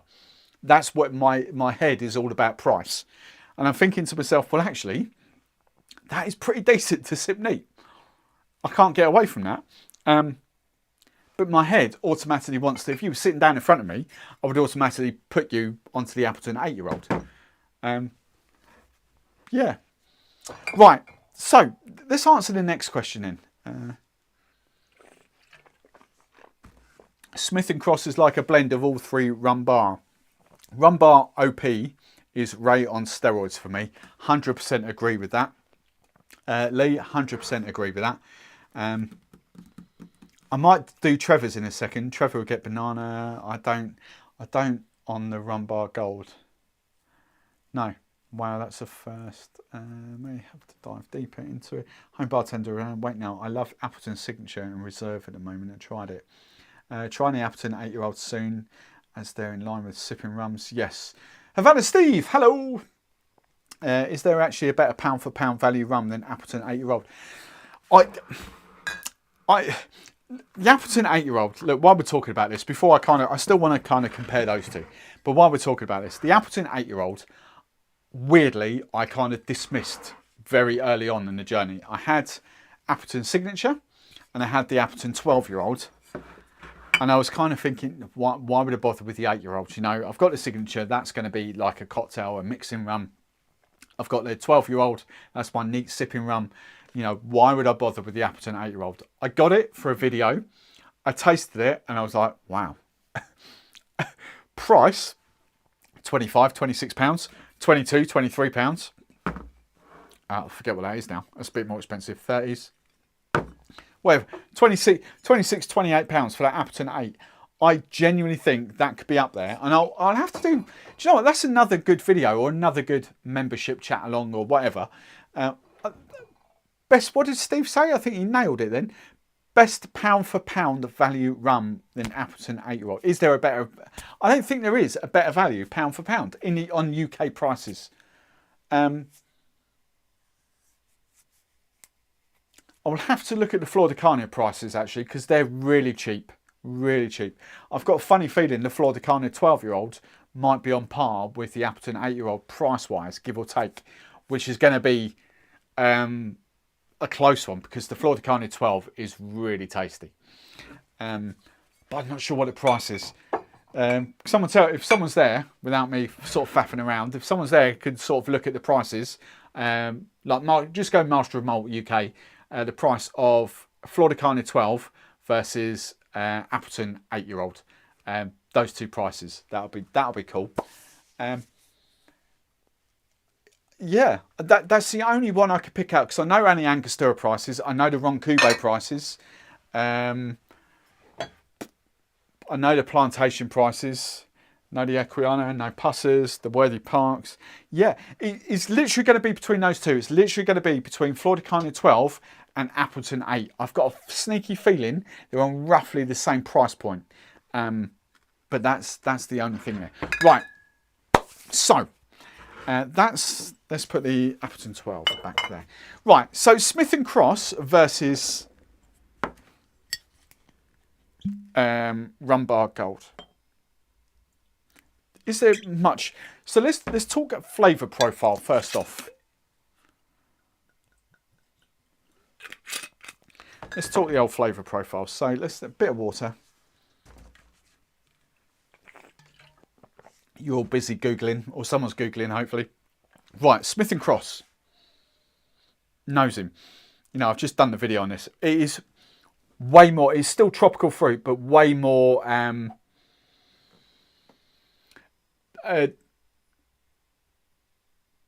Karen, I'll see that in a sec. Hang on, Karen, I'll answer that. The simple answer is no, Karen. But I'll talk about that in a second, what I meant personally. Flor de Carne is Nicaragua, it's not Jamaican.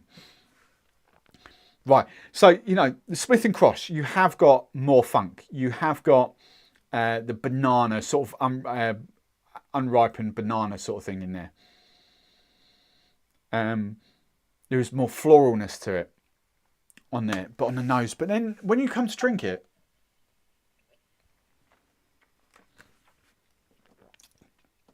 yes, it's got a hell of a more, it has got more of an alcoholic kick to it. But the flavour profile is actually not too dissimilar. Because of the lower ABV of the Rum-Bar Gold, you get more juicy fruit out of it, but you still get fruit off the Smith Cross. You still get bags of fruit, but because that's a lower ABV in the Rum-Bar, you get more juicier fruit coming off it. I genuinely don't think there is that much difference between the two. Only alcoholic strength. But when you come down to taste, I don't think there is that much difference. Yes, you would have this as a stronger rum in your cocktails. Whether it's, I don't know, 15, 30ml in a Mai Tai, whether you're going to add it to a tiki cocktail, like 15, 30ml in a tiki cocktail. That's kind of, in my world, cocktail world, that's kind of what it's used with. I would very rarely use a full 45, 60ml or 50 UK, but 45, 50, 60ml of that in a cocktail. It would be to blend with another rum, which then begs the point, you know, if we're just using it as a blend, apart from the ABV, what is the difference? And I don't think there is. I generally think that Rum-Bar Gold is a really decent alternative for virtually half the price in the UK. Ignore this if you're in Canada. If you're in the US, ignore it because, you know, you're paying stupid money for that. In the UK, I'm purely talking of saving yourself 15, 18 pounds. And I think you could. I think you could genuinely get away with just having that instead of that. If you were just looking to sip them neat, all day long for me, purely because it's not as strong. And therefore it becomes Ian Burrell's favourite term. It's a session rum. It's one of those, you have a bottle with your friends, you're sitting around, you're drinking it neat, you can drink it with daiquiris, you can drink it with Coke. It's a proper session rum. It's not going to do too much damage. It's a decent ABV. It's just one of those fun, friendly rums. Whereas this isn't a session rum. It's more cocktail orientated, but does make a banging rum fashioned. Does make a pretty decent daiquiri, to be fair, but it is stronger. So the other argument then, obviously because it's stronger, you can use less of it. So you could, say if we're going for a daiquiri, first off, just that easy daiquiri, you know, you'd probably have to use 60 ml of that in a daiquiri, whereas you could get away with like 45 ml of that. So of course then the price does balance out a little bit, not quite as much, but the price does sort of semi-balance out. Because you would have to use more of that to get the same alcoholic kick, if you know what I mean. Swings and roundabouts. It really is swings and roundabouts. I haven't formulated a mind. I'm going to answer Karen first. So, hang on. So Karen does. I'm sure someone else has mentioned this already. Someone will be all over this, but Karen, just to voice it, Flor de Carnia, I'm just purely, so when Steve made that point about pound for pound value for money, I was just going rum in general. And then because Appleton 8-year-old is a cracking sipping rum. For the price, it is a belter of a sipping rum. The same with Flor de Carnia 12-year-old. It's a Spanish style of rum compared to an English style of rum.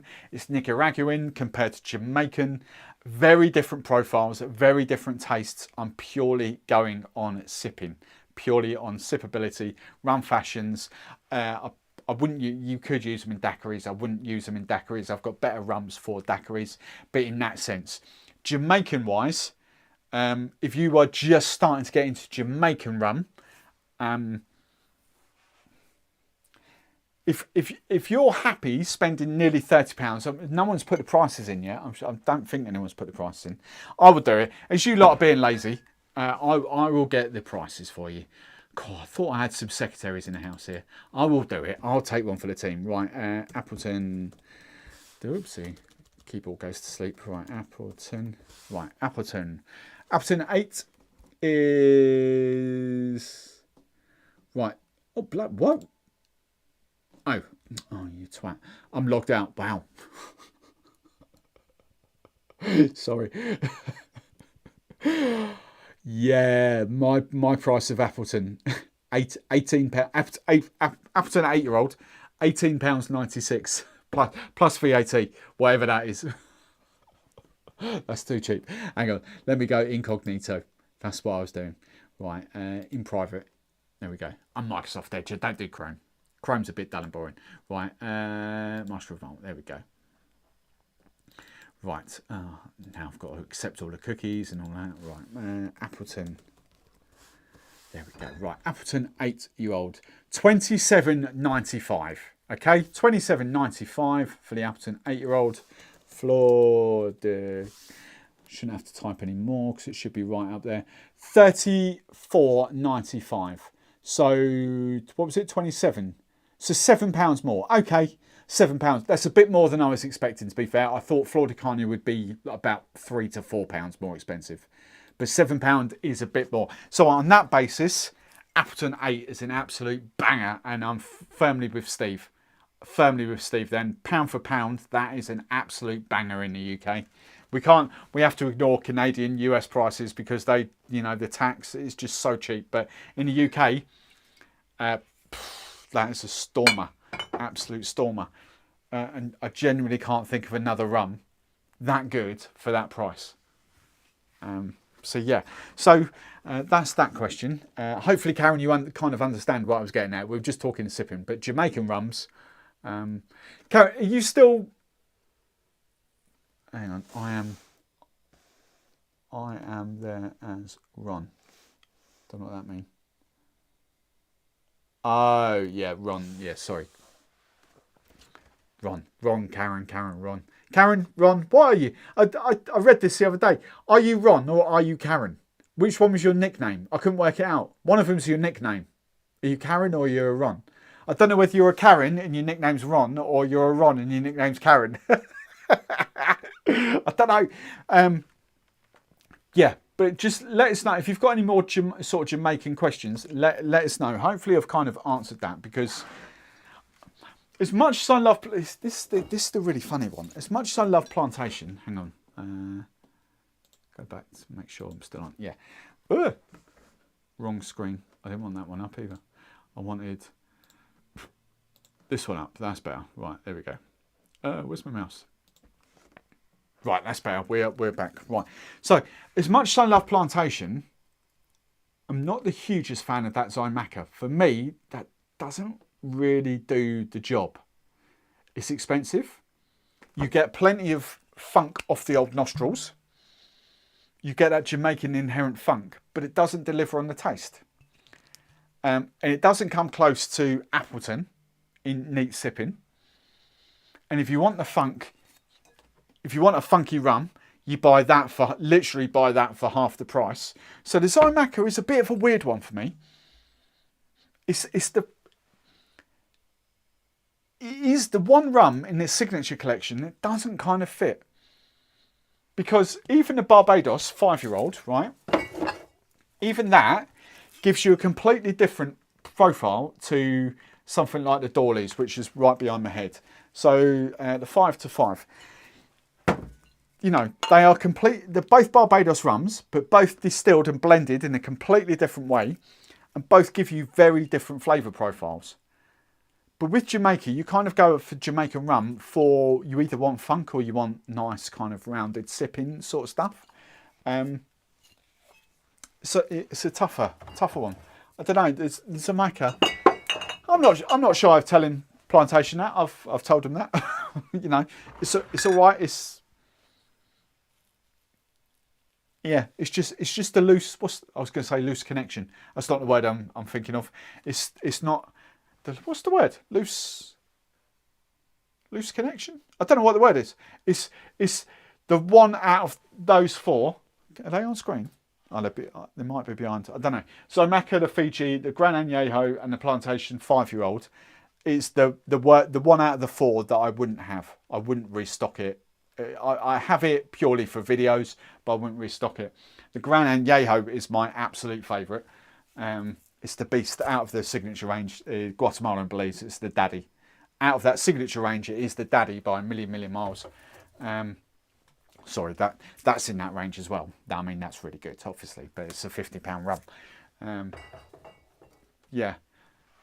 Yeah, so I don't know. Hopefully, Ron, Jamaica. Ron's my nickname. So you are a Karen. You are female and you're Karen. Right. Right, now we've cleared that up. Right. Dive into Steve's Discord. Right, Trevor. Smith & Cross being a younger rum, its complexity on the nose, but taste profile is similar to Smith & Cross. Higher ABV. Nose to nose, there's no contest. Smith & Crows. Yeah, see, this is the argument though, isn't it? It's like I completely get what Trevor is saying there. Completely understand that, what Trevor is saying. In Canada and the US, when they're both the same price, I get it, 100%. But when you can pay half the price, nearly, for Rum-Bar Gold, that then becomes, you know, it really does become a discussion. Because do I think that is a £38 rum? No. That, for me, at £38 is an absolute nonsense. It really is. It's a decent rum, but it ain't worth 38 quid. And I know it's tax, I know there is small importing going on, I get all that, but it is not worth 38 quid. Not by a stretch. I gave it an 82 out of 100 purely on the actual taste of the rum. If I was scoring it for value of money, which I kind of did mention, I don't think it's... That for me is about a £25, £28 rum. You know, it should be a good tenner less than what it is in the UK. And that's my only gripe with it. Not the taste, not the profile. I love the taste. I love the profile of the rum. It's just purely that price. And I can't, you know, the audience I'm building, that community that we are, you know, I can't get over the fact. Nearly £40 for that. Nearly 40, that's a nonsense. That is an absolute nonsense for that. It just is. Right. I'm only lazy because Jacob. Right there. Great. No more recommendations. Right. With there. Wouldn't get this dead air faff on the BBC. What dead air? Have I given you dead air tonight? I don't know. Probably have. Appleton 8-year-old to €31. One's my nickname. £28. Joe. Oh, hello, Joe. Joe's in the house. Claire's home. Outlier. Don't know what outlier is. Trevor. It's the red-headed stepchild. Again, don't know what that meant. Don't know what we're talking about here. Am I only getting like a few of the comments? What's going on? I think I'm missing some comments here. There's not much making sense to me here. Right, Jeff McJeff. See, right, there we go. Joe Wicks, Florida Carnia 12, currently £27 on Amazon. Right, so there we go. So we're coming back just purely on neat sipping rum. So I'm going to put that back. I think I've answered that question. I can't dive any more into that. I think Rum-Bar Gold for the price is a banger. And I would probably advise people to buy that over the Smith Cross purely in the UK, purely on price. That's where I'm going to sit that. I need to find a home for that. I can sit there. Right. So the next thing, Appleton 8-year-old at £28. Just amuse me, Joe Wicks. Joe, can you find Appleton 8-year-old on Amazon? Just to sort of see the prices on Amazon. Florida Carnia, for some reason, do a hell of a lot of deals on Amazon. Every week, something's going on with Florida Carnia, whether it's the 7-year-old, whether it's the 4-year-old, whether it's the 12-year-old, they've normally got like a £5 off. And I don't know why. It's just mainly on Florida Carnia rums. I don't know why, but they are very, very cheap on Amazon. But for the same price, I mean, I probably would go Florida Carnia, probably. But I do really love the Appleton 8-year-old. So, yes, I've got that. Any more questions? John Timper. Hello, John. Right, question. Jeff McJeff. Did Daiquiri head-to-head the other night with Plantation 3 stars and Havana? Loved both, but the 3-star edged it. Any other rums? Oh, my God. Daiquiri journey. Step forward. What's the time? Yes, we can talk about daiquiris for a few minutes. Right. Oh, Steve's preempted me. So I'm not going to make them. I'm just going to give you my categories for daiquiris, and I'm purely going on white rum here. You can do what you want with gold rum. I'm purely going on white rum because I absolutely love. And I'm going to make a video. I've actually planned a video of this, of daiquiris. I'm going to give you this. So I'm going to go in my categories. All right. So my top pick, and Steve-O, Havana Steve over in Ireland is agreeing with me. My top pick for the All-Star Daiquiri is Ron Cube Carta Blanca. I flipping adore that stuff. Now, the only downside to this, it is expensive. It's imported by, it's a small rum distillery anyway. It's a small brand, but it is imported by small distributors. Hello, John. It's a good mate of mine. So they haven't got the market, they haven't got the money behind them to make that a cheaper rum. It should be, putting it in head to head, it should be about a 22 pound rum. That's what it should be. But purely because of the size of the company, the size of the distributors, the money behind them, it is roughly about £28. So it is a little overpriced, but the liquid is phenomenal for a daiquiri. So that's my all-star pick, okay? In first place. In joint second place.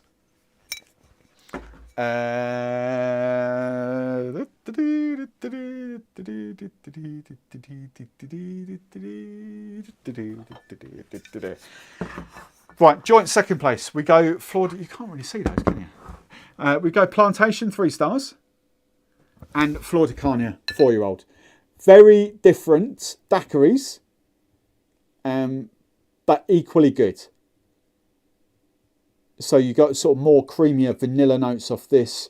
you get lighter, sort of subtle, sort of ever so subtle sort of coffee vibes coming off that. Not too much, but this one's definitely Plantation 3 stars is more vanilla-y, okay, on there. But they are my next rundown. So they are second place essentially. In third place, where are we going? I've got to think now. I need to get that out because I'll forget about that in 2 seconds, but ignore that for a minute. There's one more in third place and I completely forgot. I can never remember what it is. Right. Oh, I know. It's because it's not behind the bar. Right. There is another one here, and this is why it's sitting down there, because my cocktail masterclass is sitting down there.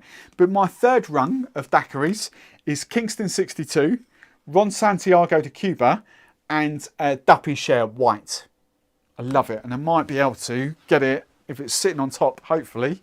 If it's sitting on top, it won't be. I guarantee it'll be buried. Oh, how annoying, how annoying. 2 secs, bear with. There it is, right, there it is. Sorry, boys and girls, right, boom. So that's my three, that's my next level. So Kingston 62, Ron Santiago de Cuba, Duppy Share. So first place, second place, third place. Love those daiquiris in there. In fourth place, we then go, again, that's over there. I'll put this here just so you know what I'm talking about, but Havana 3-year-old, essentially. Ignore that's the special Havana 3-year-old in there. I then go Rum-Bar in there. And there is another one. I'm going to add this in.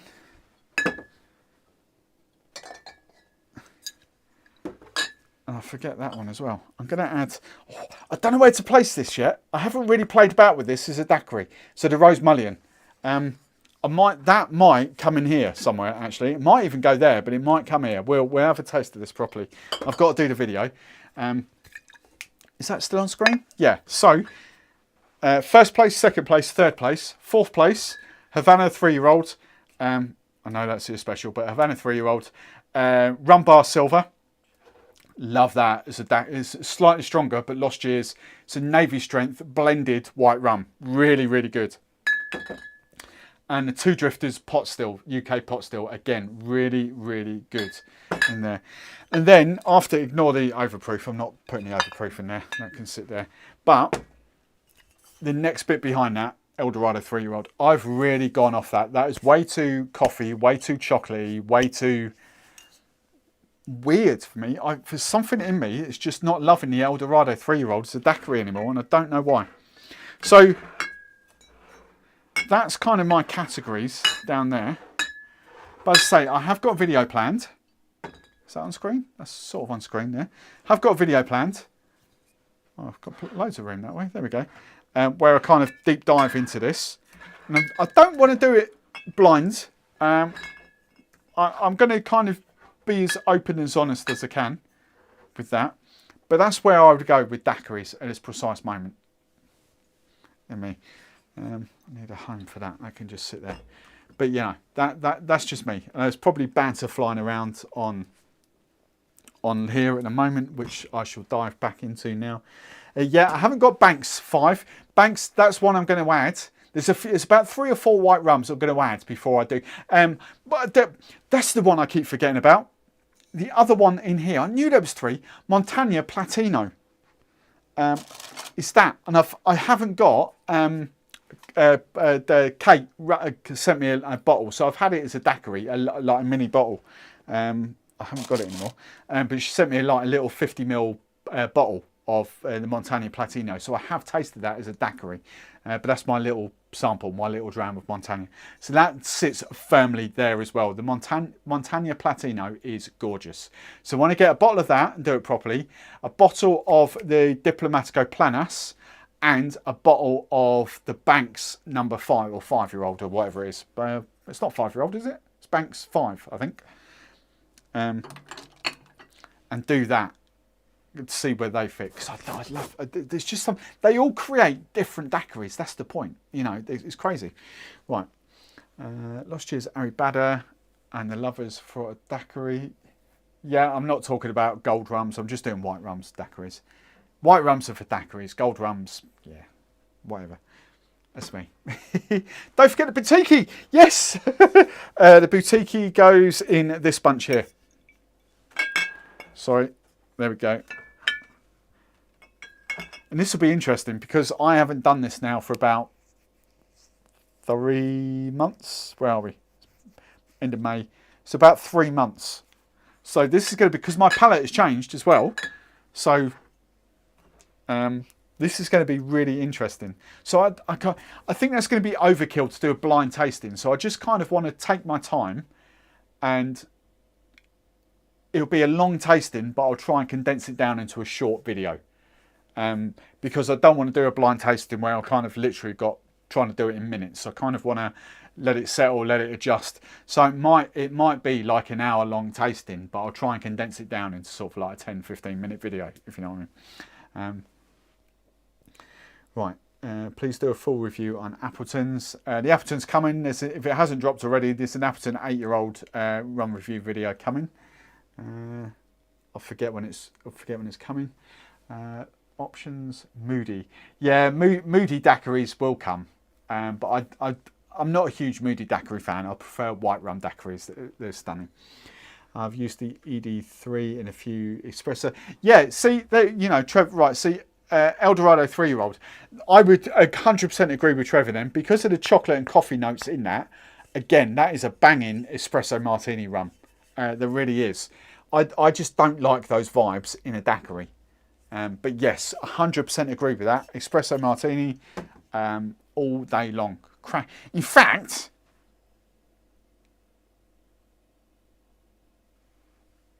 I'm going to call it, that might be the best espresso martini rum. The only other two that I wouldn't even go Ron Cube, to be honest. The only other two that I might plump forward are that. Purely Plantation 3 stars for the vanilla-y vibes, but you do get that sort of subtle coffee, not nowhere near as that, and the chocolate off that, but you do get a sort of subtle, sort of fruity, plenty of fruit, but subtle coffee notes in the Flor de Carne. So, but yeah, that could be the all-star espresso martini. Could be a good shout, actually. Buzz. Question, what's your current favourite daiquiri version? That, I think we've just discussed that, haven't we? I'll give you two. So, white rum daiquiri, Ron Cube, 621, 6 parts, 621 and a half actually, if I'm being brutally honest. 6 parts rum, so 60 ml of rum, 20 ml of lime juice, 15 ml of sugar syrup. That is my all-star daiquiri with that. But fun and fruity daiquiri, Belgrove's spiced fig and blackberry is a stunner. Absolute stunner as a daiquiri. Fun and fruity daiquiri. Spiced fig and blackberry. That's amazing. Love that. Better than any other flavoured rum I've got. Better than sort of pineapple rums. Better than coconut rums. And I love a coconut rum daiquiri. Don't get me wrong.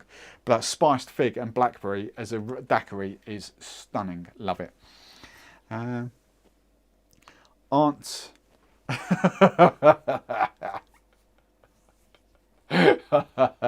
Oh, windy. Oh, I'm not even getting involved in that. I'm not humouring you. That goes up there. That goes there. I've got all these rums to put back now. I've got to find. So that's my project. I've got a couple of projects to do in June because my unit is going. They've sold the land, so I've got to get rid of my unit. So I've got to have a massive clear out. So that's a big project for June. So July will probably be not a refurb. The bar will stay as it is, but I kind of need to do something with the shelves. I've got loads of rums sitting down here on the floor. I've got loads of rums sitting under here. I've got loads of rums, like the English Harbours are down here. The bamboo is down there. There's some other plantations and all that down there. There's stuff on the floor everywhere. So I've got to do stuff to the back bar. Kind of want to, I've chatted about this loads, but bring the shelf out slightly. Get rid of one shelf, but bring this out slightly. So we've got 3 tiers there and 3 tiers there, and then have that. So effectively, I'm creating an extra shelf by getting rid of one, if that makes sense. But yeah, so that'll be July time. I don't think I'll get a chance in June, so I think that'll be July. I think that's it. Right. Thank you very much for watching. Weirdly, the numbers are completely different on there to on there. That's nuts. Numbers have dipped dramatically on the live chat, but on there they're still quite high. So yeah, that's this week. I have absolutely no idea of what I'm doing next week. I probably will cut. I'm back. I will be live next Sunday, but I've got no idea what I'm doing. I'm expecting a quiet one because it is Jubilee weekend in the UK, and everyone will be coming back from holiday because it's half term in the UK. So I'm expecting a really quiet show next week, but. I haven't got anything planned. I've not agreed to do anything with any brands purely because I did think it would be a quiet one. So next week could be, I'll have a little think through the week of what I can and can't do. But then the week after is the biggie again. It's going to be, and we might have a load more people on there, but the Craft Rum Club and the Plantation Taste Along on the 12th. So yeah, so any members, if you've got any suggestions for a live show next week, for those of you that are about, let me know. I will have some things. I might not. I want to do a live Jubilee cocktails. Yeah, it's boring. I don't really get involved in that.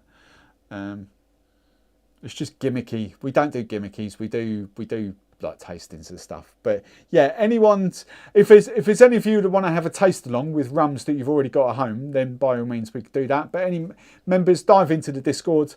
Let's have some banter about what's to do next Sunday. But then the next sort of 3 or 4 are planned. Bearing in mind there's not one the weekend of Rumfest because I will be up in Manchester. So 16th, 17th, 18th, whatever it is, whatever the Sunday is, there's definitely not one then. 3 weeks time, there's no live show because I'm up north. But yes, thank you very much for watching. If you haven't done so already, smash that like button every time. Smash that like button on the way out, and I will see you next week. Toodaloo!